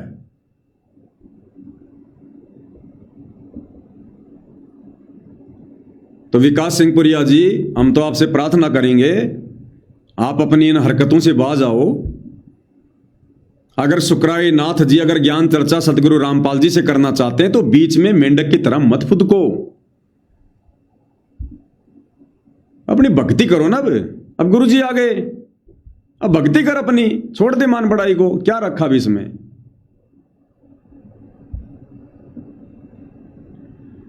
और दूसरी बात, सुकराई नाथ जी, मुझे तो बेटर एक्सपीरियंस है। अगर आप इन सतलोक आश्रमों में ज्ञान चर्चा के लिए जाना चाहते हो तो आपकी मौज, आपकी मर्जी। हालांकि ज्ञान चर्चा होनी नहीं है, दास को अच्छे से पता है, लेकिन फिर भी मान लो अगर आप चले जाते हैं तो भैया सोच समझ के जाना। सोच समझ के अगर चले गए किसी भी सतलोक आश्रम में ज्ञान चर्चा के लिए तो या तो आपने अपनी हार स्वीकार करनी पड़ेगी या फिर आपकी देही तोड़ के ये लोग आपसे हार स्वीकार करवाएंगे। आपको वैसे नहीं आने देंगे, ये ध्यान रख लेना इस बात का। तुम सोचो मैं ज्ञान चर्चा करके आ जाऊंगा, सतगुरु रामपाल जी को हरा के आ जाऊंगा, ये तो कह रहा आपकी अपनी मन की बातें हो सकती हैं।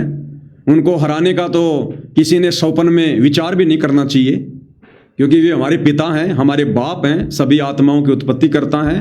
ठीक है, अभी आप उनके ज्ञान से अपरिचित हैं, आप कुछ भी सोच सकते हैं, लेकिन ऐसे परमपिता परमेश्वर को यह कहना कि मैं ज्ञान चर्चा करना चाहता हूं आपके साथ, ये भी हमारे जीवन की बहुत बड़ी भूल है। उनसे तो ज्ञान लेना चाहिए, उनसे तो ज्ञान ग्रहण करना चाहिए। वे तो हमारी आत्मा को उद्धार करने के लिए आए हैं। उनको ज्ञान चर्चा के लिए कहना अपने जीवन को नरक बनाने के समान है। फिर भी यदि आप चले जाते हैं तो सतगुरु रामपाल जी कोई जोर जबरदस्ती तो कोई करेंगे नहीं। सर्वानंद की तरह यदि आपने अपने आप को विजय घोषित भी कर दिया तो आप आश्रम से बाहर नहीं आ पाओगे। देखते नहीं आप, चारों तरफ बॉडीगार्ड रहते हैं, बॉडीगार्ड, बंदूकधारी। बॉडीगार्ड किस लिए रखे जाते हैं पता है? दूसरे की बॉडी को तोड़ने के लिए। बॉडीगार्ड किस लिए रखे जाते हैं? दूसरों की बॉडी को तोड़ने के लिए। और बॉडीगार्ड कोई प्यार प्रेम में नहीं रखे जाते। तो ध्यान दे लेना इस बात का। ये वही लोग हैं जिन्होंने बरवाला कांड के समय 300 पुलिस वालों के पत्थर मार मार के उनके घुटने तोड़ दिए थे। ये वही हैं सतलोक आश्रम कमेटी वाले, सतगुरु रामपाल जी का परिवार, ये विकास सिंह पुरिया जैसे भगत, ये वही लोग हैं। आप वहां ज्ञान चर्चा करने के लिए जा रहे हो ना, वो पुलिस प्रशासन भी सतगुरु रामपाल जी को लेने के लिए जा रहा था। आप कितने लोग जाओगे? आप सुकराई नाथ, आपके साथ में 10, 15, 20, 100 आदमी चले जाओगे ज्यादा से ज्यादा। 10,000 पुलिस फोर्स आई थी, 10,000 बरवाला कांड के समय। और इन्हीं लोगों ने भक्तों को कमांडो बना बना के उन पुलिस वालों के घुटने फुड़वा दिए, घुटने। सोच लो तुम 100 लोगों की क्या हालत होगी। ये वही हैं, सुधरे नहीं है, और ज्यादा बिगड़ गए। संत रामपाल जी के जेल जाने के बाद तो और ज्यादा बिगड़ गए ये। इन्होंने और तौर तरीके सीख लिए, घुटने ढंग से कैसे फोड़े जाते हैं। ध्यान रख लेना इस बात का भाई, सोच समझ के जाना, ये तो वापस आ नहीं पाओगे ढंग से। मैं इनको बहुत अच्छे से जानता हूं। ये भगत नहीं है, ये भगत नहीं है, ध्यान रख लेना इस बात का। ये भगत के रूप में भेड़िए हैं, भेड़िए। आज अगर सतगुरु रामपाल जी हरियाणा प्रदेश में यदि बदनाम हैं, केवल इन भगत के भेष में भेड़ियों के कारण, उनके परिवार के कारण, इन आश्रम कमेटी वालों के कारण, उनके रिश्तेदारों के कारण, आज भी पूरा हरियाणा बरवाला कांड का दोषी सतगुरु रामपाल जी को समझ रहा है,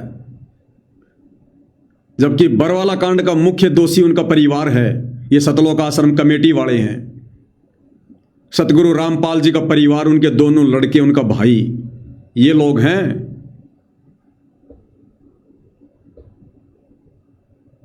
तो भाई ज्ञान चर्चा तो देखो, मेरे विचार से तो कोई आपके लिए शोभा देने वाली बात नहीं है। आप पहले सतगुरु रामपाल जी का अच्छे से सत्संग सुनो और निष्पक्ष होके सुनो। देखो, आत्मा का कल्याण आपने भी करवाना है, तभी तो आपने संत का चोला धारण किया है। आप नाथ संप्रदाय से जुड़े, अपने माता पिता को छोड़ दिया, अपनी संपत्ति को छोड़ा। आपने क्यों छोड़ा? भगवान पाने के लिए। आप निकले थे अपने घर से भगत बनकर भगवान पाने के लिए, लेकिन आपको सही मार्ग मिला नहीं, ज्ञान आपको मिला नहीं। आज आप खुद ही एक भगवान की पदवी पर बैठे हैं, संत बनकर बैठे हैं। जबकि संत वो होता है जो लोगों का उद्धार करता है, और संत की भूमिका केवल कबीर भगवान खुद निभाता है, दूसरा कोई सृष्टि में नहीं है जो किसी का उद्धार कर दे, किसी का मोक्ष कर दे। तो शुक्रानाथ जी, ज्ञान आधार से आप जी खुद जो है, आप एक भटकी हुई आत्मा हो। आप पहले सतगुरु रामपाल जी के निष्पक्ष होकर ये ना सोचो कि मैं संत हूं, मुझे ज्ञान है। ठीक है, आपको जो ज्ञान है अपने लेवल पे खूब है, आपको बहुत ज्यादा ज्ञान आपको, लेकिन आप वाला ज्ञान सतगुरु रामपाल जी के ज्ञान के आगे टिकता भी नहीं है। जब गोरखनाथ जी जैसों ने अपनी हार स्वीकार करनी पड़ी, तो आप तो उनके द्वारा चलाए गए मार्ग से जुड़े हुए हो। जितना गोरखनाथ जी जानते थे, जितनी उनमें सिद्धियां थी, आज वर्तमान में धरती पर नाथ संप्रदाय से जुड़े किसी भी व्यक्ति में 1% भी नहीं है, 1% भी। और ये वही कबीर भगवान सतलोक आश्रम धनाना में बैठा है जो 650 साल पहले था। तो मेरी तो आपसे यही प्रार्थना है भाई, मैं इन आश्रम वालों की तरह कोई ठेकेदार तो बनता नहीं बीच में, मैं तो आपसे प्रार्थना कर सकता हूं। बाकी देखो, वो कहते हैं कि भाई सकल पदार्थ है जग माही, भाग बिना नर पावत नहीं। तो आप ये ना सोचो कि मैं एक संत हूं, नाथ संप्रदाय से जुड़ा हूं, मेरे भी हजारों की संख्या में चेले हैं। आप एक जीव हैं, जैसे मैं एक जीव हूं, और मेरी कोई औकात नहीं, मेरी कोई भी शात नहीं है। ना एक सेकंड का आपका भरोसा कब आपके प्राण पखेरु उड़ जाएं, ना मेरा भरोसा कब उड़ जाएं। हम सब जीव हैं, या प्रधानमंत्री का भरोसा नहीं है, अगले पल उसके साथ क्या घटना घटित हो जाए। क्या इंदिरा गांधी को पता था इस बात का, मेरे बॉडीगार्ड मुझे मारेंगे? क्या किसी प्रधानमंत्री को, जिसका हेलीकॉप्टर की दुर्घटना में, एरोप्लेन की दुर्घटना में जिसकी मौत हो जाती है, चारों तरफ सैकड़ों बॉडीगार्ड जिसके साथ होते हैं, और वो ऊपरी मर जाता है, अचानक से हार्ट अटैक आ जाता है? तो यहां हम सब जीव हैं, ब्रह्मा विष्णु महेश तक सब जीव संज्ञा में हैं। तो एक बार सतगुरु रामपाल जी के सत्संग सुनो निष्पक्ष होकर, कि जैसे मैं पहली बार इनके सत्संग सुन रहा हूं और मैंने तो परमात्मा पाना है।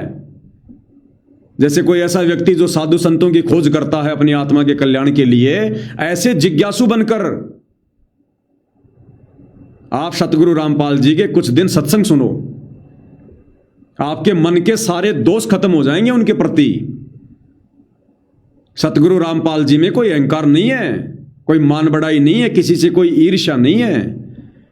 वे अपने आप को बहुत बड़ा कोई ज्ञानी नहीं कहते, वो तो अपने आप को दास कह रहे हैं, सेवक कह रहे हैं। आप देख रहे हो आए दिन वीडियो में, ये गांव वाले जो मान सम्मान करने के लिए सतलोक आश्रम धनाना में जा रहे हैं, तो सतगुरु रामपाल जी तो उल्टा उनके आगे हाथ जोड़ जोड़ के कह रहे हैं कि मैं तो आपका दास हूं भाई, आप लोगों का सेवक हूं और आपकी सेवा करूंगा। वो ये नहीं करे मैं भगवान हूं, मैं परमात्मा हूं, मैं बहुत बड़ा ज्ञानी हूं, मेरे से कोई ज्ञान चर्चा नहीं कर सकता, ऐसा कुछ नहीं है। वो तो हमें असल में एक ऐसे आदर्श नागरिक की भूमिका करके हमें एक अच्छा इंसान बना रहे हैं। संतों के अभिमान अहंकार तो आसपास भी नहीं होता है। तो आप उनके भक्तों के द्वारा आपको जिस प्रकार से भ्रमित किया जा रहा है, सतगुरु रामपाल जी के सतलोक आश्रम से जुड़े उन मंद बुद्धि भक्तों के द्वारा जिस प्रकार से आपको भड़काया जा रहा है, आपके खिलाफ ये पोस्ट वगैरह डाली जा रही हैं, आपसे तरह तरह के सवाल किए जा रहे हैं, इन्हें कुछ नहीं आता पता, इन्हें अपने पंथ का नहीं पता 5%। ये 3-4 सवाल मैंने आपके सामने रख दिए, आप इनसे सवाल कर लो, ये एक का भी जवाब नहीं दे पाएंगे, एक का भी। तो क्या ज्ञान चर्चा करेंगे आप लोगों से? तो आप जी ये ज्ञान चर्चा का जो भूत अगर सवार है, तो मैं तो ये कहूंगा कि इस भूत को साइड में कर दो, और अगर अपनी आत्मा का कल्याण चाहते हो, लक 84 में जाने से, गधा कुत्ता सुअर बनने से अगर बचना चाहते हो, तो भाई मौका है धरती पर, खुद कबीर भगवान प्रकट है सतगुरु रामपाल जी के नाम से। और वही बात है, गूंगा आदमी गुड़ खाकर उसका स्वाद नहीं बता सकता, महसूस कर सकता है। तो वैसे अगर देखना चाहोगे, अगर अपनी दूरबीन से, अपने अगर ज्ञान आधार से, तो कभी भी सतगुरु रामपाल जी को नहीं पहचान पाओगे। इससे बड़ा कोई लीलाधर नहीं है। ये ऐसे आंखें फाड़ फाड़ के देखने से नहीं पता चलेगा कि इसका शरीर एडवांस का है या फिर नूरी है, इनका जन्म हुआ है या फिर ये प्रकट हुए हैं, ऐसे नहीं पता चलता। ये अध्यात्म है, सूक्ष्म मार्ग है। हम लोग अपनी आंखों से सूक्ष्म जीव नहीं दे सकते, इस भगवान को कैसे देख लेंगे, कैसे पहचान लेंगे? और भगवान आएगा तो कोई सींग लगा के थोड़ी आएगा, कोई पूंछ लगा के थोड़ी आएगा, कोई अलग पहचान थोड़ी है कोई वेदों में। जो पहचान है भगवान ने सारी बता रखी है।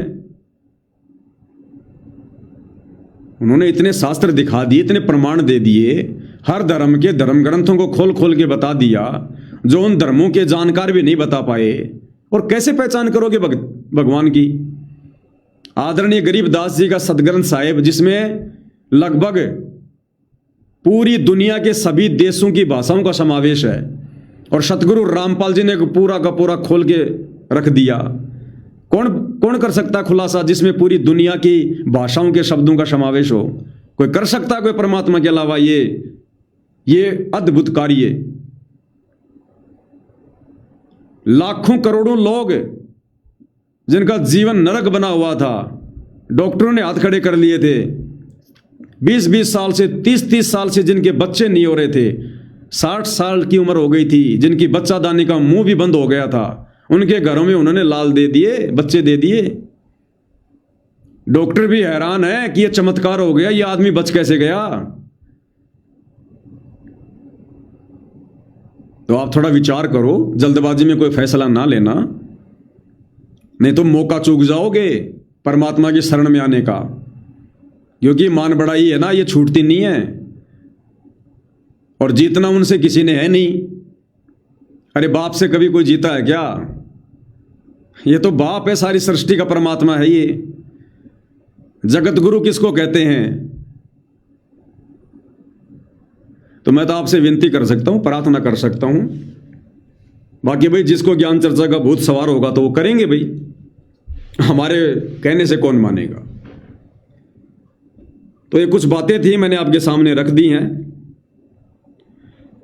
बाकी आपके अपने विचार हैं। और इन सतलोक आश्रम वालों के विषय में मैं तो यही कहूंगा कि जितना ये सुकराई नाथ जी गोरखनाथ जी को मानते हैं ना, अगर उतना तुम सतलोक आश्रम वाले अपने गुरु जी को भी मान लो, नालायको, तुम्हारा सहज में मोक्ष हो जाएगा, सहज में। लेकिन तुम इतना भी नहीं समझ पा रहे। मानोगे तो उस समय जब पहले उनको समझोगे, उनके विषय में जानोगे, उनको अपना परमात्मा मानोगे, अपना इष्ट देव मानोगे। तो थोड़ा बहुत बुद्धि विवेक से काम लो। अब तो कम से कम अपने मान बढ़ाई वाले अस्त्र शस्त्र त्याग दो। अब तो कम से कम भगत बन के भक्ति कर लो। अब तो इन बकवादों को छोड़ दो। हमारे गुरुजी से पहले हमारे से ज्ञान चर्चा करो। क्यों, तुम्हारे गुरुजी हारने वाले हैं क्या? अरे तुम्हारे गुरुजी हारने वाले हैं क्या? या तुम्हारे गुरुजी का ज्ञान खत्म हो गया? या जैसे वो दादा गुरुजी के भक्तों ने आपस में सोचना शुरू कर दिया था कि दादा गुरुजी बूढ़े हो गए, इनका दिमाग सटक गया। ऐसी धारणा बन गई क्या कि गुरुजी तो बूढ़े हो गए, 74 साल के हो गए, अब गुरुजी को कहां ध्यान है, कौन से शास्त्र में क्या लिखा हुआ भूल गए होंगे गुरुजी 11 साल से जेल में रह के। अब तुम गुरु के गुरु बनना चाहते हो क्या? तुम्हारे गुरु में सामर्थ्य नहीं है क्या ज्ञान चर्चा का? तो थोड़ा बहुत अपनी बुद्धि पे जोर दो, भगत बन के भक्ति कर लो, आत्मा का कल्याण करवा लो, ठेकेदार ना बनो बीच में, मारे जाओगे फ्री में। इस परमपिता परमेश्वर की इन लीलाओं को देखकर ये ना सोच लेना कि बस हम तो जो हमने 11 साल में जो भी बकवाद करी है गुरुजी ने समर्थन कर दिया। गुरुजी ने तो बैडमिंटन वालों से बैडमिंटन की फोटो ले ली, गुरुजी ने उनको आशीर्वाद दे दिया। ये तुम समझ नहीं पा रहे इस परमात्मा के खेल को। ये क्या खेल खेल रहा है? जैसे गुरुदेव ने आते कहा था ना कि इस परमात्मा ने हिरण्यकश्यप को वरदान भी दे दिए, जो मांगा वो दे दिया, और लास्ट में उसका बक्कल भी उतार दिया। तो 11 साल से जेल में बैठे कबीर भगवान सतगुरु रामपाल जी से तुम लोगों ने जो जो वरदान मांगे, ज्ञान विरुद्ध, जी स्टेडियम बनवा दो, जी जाटों के आरक्षण में जाएंगे, जी गुंडों की सीबीआई जांच का समर्थन करेंगे, जी लाइब्रेरी बनवाएंगे, जी धर्मशाला बनवाएंगे, जो जो बकवादे तुम लोगों ने किए, जो जो वरदान लिए ना इस कबीर भगवान से मानुष मानकर, और दे दिए तुम्हें सारे के सारे, ये बक्कल भी उतारेगा समय आने पर, ध्यान रख लेना। तुम्हारी बुद्धि ऑफ है तो हम तो प्रार्थना कर सकते हैं, संभल जाओ, सुधर जाओ, माफी मांग लो गुरुदेव से अपने गुनाहों की। जो गुनाह तुम लोगों ने कर डाले हैं, जो गुनाह करने से तुम अब भी बाज नहीं आ रहे, गुरु को मानुष मानकर, और गलतियों पे गलतियां। वो तीसरा झटका जो गुरुदेव ने कह रखा ना कि तीसरा झटका काल नहीं उठ पाएगा, कौन है काल? तुम ही हो। तीसरा झटका क्या है समझने नहीं क्या? पहला झटका करो था कांड, दूसरा झटका बरवाला कांड, और तीसरा झटका अब जो लगेगा जिसको काल सहन नहीं कर पाएगा, यानी तुम शतलोक आश्रम वाले, गुरु का परिवार, ये संगत, वो तीसरा झटका सहन नहीं कर पाएगी जब ये परमात्मा सात संगति को खड़ा कर देगा दुनिया के सामने कि ये है मेरा मार्ग, ये है वो भगत जो पार होंगे, ये है वो भक्ति विधि शतलोक जाने की जो सात संगति वाले कर रहे हैं। वो झटका तुम सहन नहीं कर पाओगे। इसलिए अभी भी थोड़ा बहुत समय है। ये दयालु परमात्मा है, इसकी दयालुता का फायदा उठा लो। नाक रगड़ रगड़ के माफी मांगो, बकवाद करने से पीछे हट लो, वरना डूब चुके हो पूरी तरह से। एक दो सौ नहीं, अनंत मनुष्य जन्म गए तुम्हारी बर्बादी में। अनंत युग तक नहीं संभालेगा फिर ये परमात्मा, अनंत युग तक। तो भाई और बहनों, हम जितने भी साध संगति से जुड़े हुए भाई बहन हैं, आप और हमने इन तमाम घटनाओं से शिक्षा लेनी है। हिसार जेल से आने के बाद तकरीबन 17-18 दिन हो चुके हैं गुरुदेव को। अभी तक गुरुदेव ने कोई जिक्र किसी भी प्रकार का साध संगति को लेकर नहीं किया, मुझ पवन दास को लेकर नहीं किया। समझ जाना संकेत को, अन्यथा ये मुद्दा तो गुरुदेव ने सबसे पहले उठाना था। जिस मुद्दे को गुरुदेव 11 साल से जेल में बैठकर लगातार उठा रहे थे, कभी पुस्तक लिखकर, कभी ऑडियो के माध्यम से, कभी वीडियो के माध्यम से, कभी लेटर के माध्यम से, जो 11 साल से संगत में चर्चा का विषय बना हुआ था। इस कदर गुरु को मानुष मानकर गुरु के परिवार ने मुझ पवन दास और सात संगति के खिलाफ गुरु जी को भड़का रखा था। मेरे ऊपर गुरुदेव भगवान के माध्यम से मुकदमे करवा दिए गए। क्या वो परमात्मा बाहर आकर इस मुद्दे पर बात नहीं करता? जानबूझ के नहीं कर रहा परमात्मा, क्योंकि परमपिता परमात्मा गधों के साथ में घोड़ों को मिक्स नहीं करना चाहता। ये परमात्मा चाहता है कि मेरे यहां से सतलोक जाने के बाद ये दुनिया किस प्रकार से भक्ति करेगी। ये परमात्मा हम सत्सेवकों को लेकर वो उदाहरण पेश करना चाहता है कि जैसे मेरे धनाना आश्रम में आने के बाद भी, और जिस प्रकार सात संगति से जुड़े मेरे बच्चे मुझे शब्द रूप में अपने घर पर विराजमान करके, और उसी श्रद्धा, उसी लगन के साथ, उसी समर्पण के साथ, मन में किसी प्रकार का दोष ना रख के जो भक्ति कर रहे थे। बच्चों, इस प्रकार से घर घर को आश्रम बनाओ, इस प्रकार से पूरी दुनिया को आश्रम बनाओ, इस प्रकार से तुमने भक्ति करनी पड़ेगी। ये गुरुदेव भगवान उदाहरण पेश कर रहे हैं, और ये लंबा खींचेंगे। इस बीच में जो कमजोर आत्मा होगी सात संगति में, वो किसी भी पॉइंट से मन में दोष पैदा करके वो सात संगति से टूटकर आश्रम में चली जाएगी। इसलिए परमात्मा देरी कर रहा है कि थोड़ा बहुत यदि कोई कचरा बचा हो तो वो भी आ जाए, टूट जाए। 24 कैरेट सोना बना के परमात्मा सतलोक लेकर जाएगा। तो आप और हम सत्सेवक भाई बहनों को परमात्मा एक एग्जाम्पल के रूप में पूरी देश और दुनिया के सामने खड़ा करना चाहते हैं। इसलिए परमेश्वर जी चुप हैं। तो थोड़ा सा धैर्य धारण करना और ज्ञान को आधार बनाना हमारी भक्ति को छीन नहीं सकता, ध्यान रख लेना। हम परमेश्वर रामपाल जी को आधार बनाकर घर बैठ के भक्ति कर रहे हैं, मर्यादा निभा रहे हैं। चाहे 7 समुद्र पार बैठ के भक्ति कर लो, मर्यादा में रहकर, गुरु को इष्ट मानकर। गुरु पल पल साथ है। और आश्रमों में तो वैसे भक्ति नहीं होती।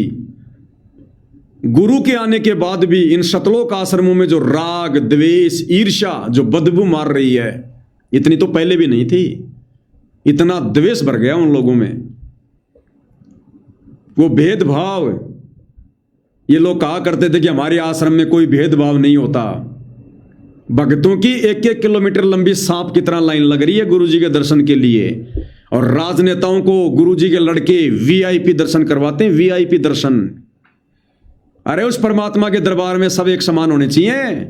उन राजनेताओं को भी लाइन में लगना चाहिए, बीच में नहीं, सबके पीछे, कि भैया नियम और कायदे से चलो। यहां पर ये परमात्मा का दरबार है, पूर्ण ब्रह्म का दरबार है। या हम अगर भेदभाव करेंगे तो हम भी उसके दोषी बनेंगे। चाहे नेता हो, चाहे राजनेता हो, कोई प्रधानमंत्री भी अगर आ जाए और अगर लाइन लग रही है तो सबसे पीछे वाले भगत के पीछे प्रधानमंत्री को होना चाहिए। ये वो मार्ग है। हमारे आश्रमों में भेदभाव नहीं होता। अरे तुम तो अपने भक्तों के साथ में भेदभाव कर रहे हो, अपने भक्तों के साथ में, गुरु भाई बहनों के साथ में। बेचारे 10-10 घंटे लाइन में लग के दुखी होके गुरु जी के दर्शन करने जा रहे हैं, और नेताओं को तुम वीआईपी ट्रीटमेंट दे रहे हो। उनकी गाड़ियां भी आश्रम के अंदर आ रही हैं। ये भेदभाव नहीं है क्या? ये निष्पक्षता है। भैया जब सत्य सामने आता तब पता चलता हम कितने भगत हैं। सोशल मीडिया पर कितना ही भोंक लो, कितना ही लिख दो, हमारे आश्रम में ये होता है, हमारे आश्रम में वो होता है। अब क्या हो रहा है इन आश्रमों में? ये आश्रम है ये, इसलिए गुरुदेव ने इनको कुआं बताया, इसको खुली जेल बताया। हम क्या करेंगे उस कुएं में जाके? हम क्या करेंगे उस जेल में जाके? हमारे घर को गुरुदेव ने आश्रम बना दिया। घर घर शतलोक आश्रम, घर घर शतलोक आश्रम। तो भाई और बहनों, आप और हमने दृढ़ रहना है। और परीक्षा बहुत हो सकती है, ध्यान रख लेना। ये दास पहले भी कहता आया है कि ये पवन दास सदा तुम्हारे बीच में नहीं रहेगा। सदा तुम्हारे को इस प्रकार से गुरुदेव की प्रेरणा से ये ट्रीटमेंट नहीं देता रहेगा। हो सकता है परमात्मा कोई नया खेल खेल दे। हो सकता है ये पवन दास कुछ समय के लिए जेल चला जाए, और फिर उसके पीछे तुम क्या करोगे? परमात्मा फिर यह भी चेक करेगा कि पवन दास के फिर से जेल जाने के बाद क्या ये साध संगत पवन दास के पीछे चल रही थी क्या? अब पवन दास के जेल जाने के बाद क्या इन भक्तों में उतनी दृढ़ता रहेगी क्या? इतना ही विश्वास रहेगा क्या? तो यह भी ध्यान रख लेना भाई और बहनों, कुछ भी हो सकता है। दास आपको पहले संकेत कर रहा है। ऐसा भी हो सकता है ये दास परमात्मा जी के आशीर्वाद से कुछ दिन सेवा में जेल भी जा सकता है। उसके बाद क्या होगा वो अग्नि परीक्षा ही होगी, वो भी हमारी एक परीक्षा होगी। इसलिए दास सदा से कहता है कि मुझ पवन दास को देख के कभी मत चलना। मैं क्या कह रहा हूं, क्या बोल रहा हूं, जो गुरु के ज्ञान से है वो मैच करना, और यहां किसी को आधार मत बनाओ। ठीक है, परमात्मा ने मुझे एक समय के लिए सहयोगी बनाया, लेकिन आधार अपने गुरु जी के ज्ञान को ही बनाओ। सहयोगी तो कोई भी भगत हो सकता है, लेकिन आधार केवल अपने गुरु जी के ज्ञान को बनाओ, अपने गुरु जी को बनाओ। किसी भगत को आधार मान के मत चलना कभी जिंदगी में। ये तो परमात्मा ने इस दास के ऊपर दया रखी, जो मेरे को इतने दिनों तक परमात्मा ने संभाल के रखा, काल प्रेरित नहीं होने दिया। अन्यथा मेरे जैसे तो 50 आते हैं, 50 जाते हैं। कितनी बार ना जाने हमारी नैया डूबती, लेकिन परमात्मा ने दास को दृढ़ता देके रखी। इस दास की औकात नहीं थी इस भक्ति मार्ग पर दृढ़ बने रहने की, इन आश्रम के इन गुंडों का सामना करने की, इनके इतने जुल्म सहन करने की। ये परमात्मा जी ने विशेष आशीर्वाद देके रखा आप भगत भाई बहनों के लिए, आप लोगों को भक्ति मार्ग पर दृढ़ बनाए रखने के लिए। तो किसी भगत को कभी भी आधार बना के मत चलना भक्ति मार्ग में। भगतों से तो फायदा उठाया जाता है। जितना वो भगत परमात्मा की मर्यादा में रहकर हमें कोई सत संदेशा दे रहा है, तो हमने तो उस भगत का फायदा उठाना है, भक्ति पर हमने दृढ़ होना है, लेकिन उस भगत को देख के नहीं चलना हमने बिल्कुल भी। वो भगत चाहे आज मर जाए, पवन दास चाहे आज मर जाए, आपने कोई शोक नहीं होना चाहिए, किसी प्रकार का कोई दुख नहीं होना चाहिए। यहां सबके अपने कर्म है भाई। पवन दास चाहे आज जेल चला जाए, आप लोगों ने कोई चिंता नहीं होनी चाहिए, और ज्यादा दृढ़ होना चाहिए कि भाई अब गुरुजी नेक्स्ट लेवल की परीक्षा ले रहे हैं। उस पवन दास की भी परीक्षा होगी और हमारी भी परीक्षा लेंगे अब गुरुजी नेक्स्ट लेवल की, और ज्यादा हमने दृढ़ होना है, पहले से कहीं ज्यादा। तो ये अग्नि परीक्षा है, कुछ भी हो सकता है, और हिंट परमात्मा पहले दिलवा देते हैं ताकि आगे चलकर एकदम से कोई बौखला ना जाए। ये भी गुरुदेव भगवान की विशेष मेहर समझना, उनकी रजा समझना। तो आधार केवल अपने गुरुजी के ज्ञान को, और दास पूरे दृढ़ विश्वास के साथ कह सकता है जितना गुरुदेव भगवान को समझा, उनके ज्ञान को समझा, उन्हीं के आशीर्वाद से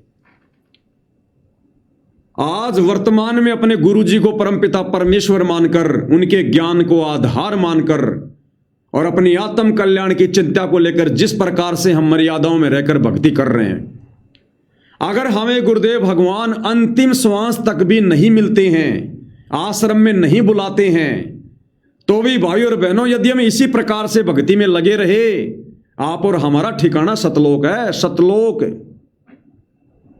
क्योंकि परमात्मा का शब्द रूप है, ये हाड़मास का पुतला नहीं है।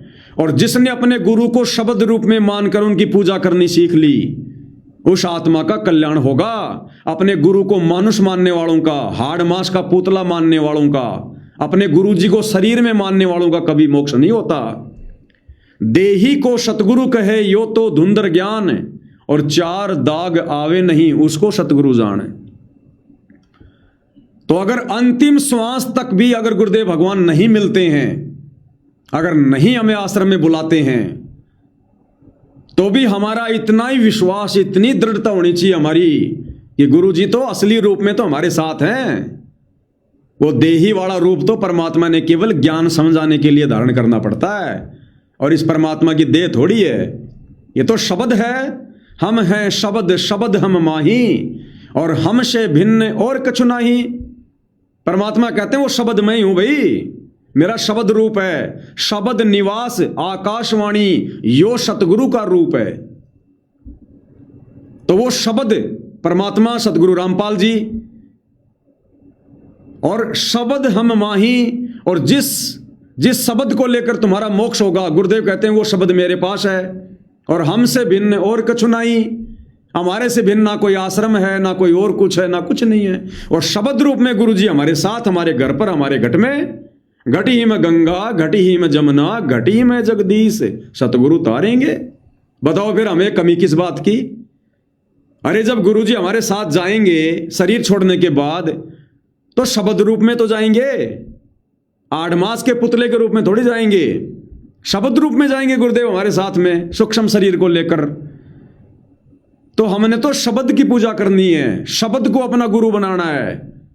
रामानंद से कहे कबीरा, शब्द गुरु चित चेला रे। बस मर्यादा ना टूटने देना, मन में कोई कच्चापन ना आने देना। फिर देखो इस परमपिता परमेश्वर के अद्भुत खेल क्या करेगा ये परमात्मा। ये तो दास आपको नेक्स्ट लेवल की बात बता रहा कि ऐसा भी हो सकता है, तो हमने इस कदर तैयार रहना है। अन्यथा ये परमात्मा आने वाले समय में जो तीसरा जो झटका बता रहे हैं ना, उस तीसरे झटके में परमात्मा देश और दुनिया के सामने सात संगति को खड़ा कर देगा कि ये है वो मेरा मार्ग, मेरा मिशन, और ये है वो भक्ति जिससे तुम मेरी प्राप्ति करोगे, सतलोक जाओगे। आंख फटी की फटी रह जाएंगी इन आश्रम वालों की। और उस समय दुनिया वालों को पता चलेगा कि हम जो सुना करते थे भविष्यवाणियों में कि कल की भगवान प्रकट हो चुका है और उनका गुप्त मिशन चल रहा है। ये है वो गुप्त मिशन साध संगति, जिसको आज सतगुरु रामपाल जी की संगत भी अज्ञानता के चलते, काल प्रेरणा के चलते ढंग से समझ नहीं पा रही, स्वीकार नहीं कर पा रही। तो भाई आप और हम साध संगति से जुड़ी आत्माएं विश्व की वो आत्मा है जिनकी परमेश्वर ने बुद्धि ऑन कर रखी है, जिनको ये बात ज्ञान आधार से समझ में आ रही है, जिनमें गुरु ने इतने दृढ़ता दे रखी है, इतना विश्वास भर रखा है, और ये विश्वास हमने इसी प्रकार से कायम रखना है। अब तो परमपिता परमेश्वर ने आप साथ संगति से जुड़े भाई बहनों को इतना दृढ़ बनवा दिया, अब तो मेरे को वैसे रिटायरमेंट ले लेना चाहिए, अब तो मुझ पवन दास की कोई जरूरत ही नहीं होनी चाहिए। अब तो मालिक ने घर घर में पवन दास बैठा दिए, घर घर में पवन दास बना दिए परमात्मा ने। अब जरूरत ही नहीं, अब जरूरत है भक्ति की, अब जरूरत है मर्यादा में रहकर भक्ति करने की, अब जरूरत है इसी दृढ़ता को बरकरार रखने की। और किसी को मत देखो अब, कब परमात्मा कब कौन से सारे रास्ते बंद कर दे, कब ये लाइव आना बंद हो जाए, कब दास जेल चला जाए, कब आपके सामने क्या परिस्थिति प्रकट हो जाए। अब हमने उन परिस्थितियों का सामना करने के लिए दृढ़ रहना है, आधार अपने गुरु जी के ज्ञान को बनाना है। हमने तो दुनिया को दृढ़ करना चाहिए, अन्य भक्तों को हमने दृढ़ बनाना चाहिए। जब गुरुदेव ने हमें इतना दृढ़ बना दिया तो इन बातों का भी हमने विशेष तौर पर ध्यान रखना है। ये नहीं सोचना कि पवन दास 4 दिन से लाइव नहीं आ रहा, पवन दास 5 दिन से लाइव नहीं आ रहा, क्या हो गया क्या हो गया। कुछ भी हो सकता है, मर भी सकता हूं, जेल भी जा सकता हूं, भक्ति छोड़ के बैठ भी सकता हूं, जीव हूं 2 कोटि का, गुरुजी के प्रति मन में दोष भी आ सकता है। आज गुरुजी की महिमा कर रहा हूं, मैं कल को उनका विरोध भी कर सकता हूं, तो मेरे को देख के थोड़ी चलो क्या भाई बहन, अपने गुरुजी को देखकर चलो, अपने गुरुजी के ज्ञान को देखकर चलो। मेरे जैसे तो 50 आएंगे उनकी महिमा करने वाले, और 50 काल प्रेरणा से उनका विरोध भी करेंगे। लेकिन आप लोगों ने क्या सीखा इतने दिनों में, उस चीज पर कायम रहना, उस चीज पर आप लोगों ने दृढ़ रहना है। तो इतनी दृढ़ता भाई और बहनों आज हमारे अंदर पैदा होनी चाहिए कि कल को मैं पवन दास भी अगर काल प्रेरित होकर अगर अपने गुरुजी की दिन रात अगर मैं बुराई करूं, दिन रात गालियां निकाल के, तो भी आप भाई बहनों ने टस से मस नहीं होना, टस से मस। और गुरुजी से यही प्रार्थना करने की, हे गुरुदेव हम नीचों पर तो दया करना मेरे परमात्मा। जब ये पवन दास जैसे भगत इस प्रकार से काल प्रेरित हो सकते हैं, तो परमात्मा हम नीचों की तो क्या औकात है। मालिक दया करो, बंदी छोड़। ए मालिक हमें तो बचा के रखना परमात्मा, जो गलती इस पवन दास से बन गई होगी परमात्मा हमसे सौपन में ना बन जाए। इस कदर दृढ़ होना अपने।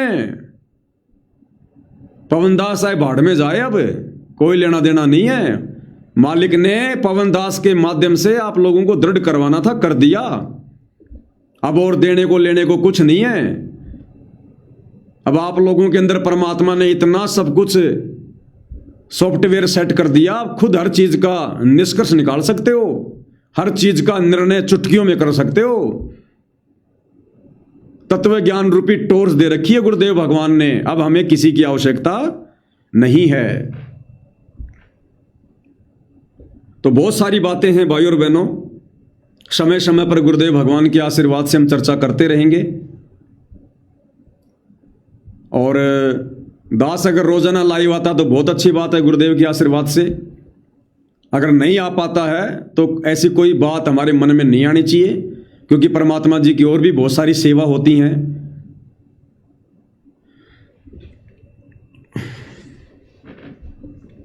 तो भाई और बहनों, अब अगर आगे का टॉपिक शुरू करेंगे तो फिर थोड़ा समय लग जाएगा।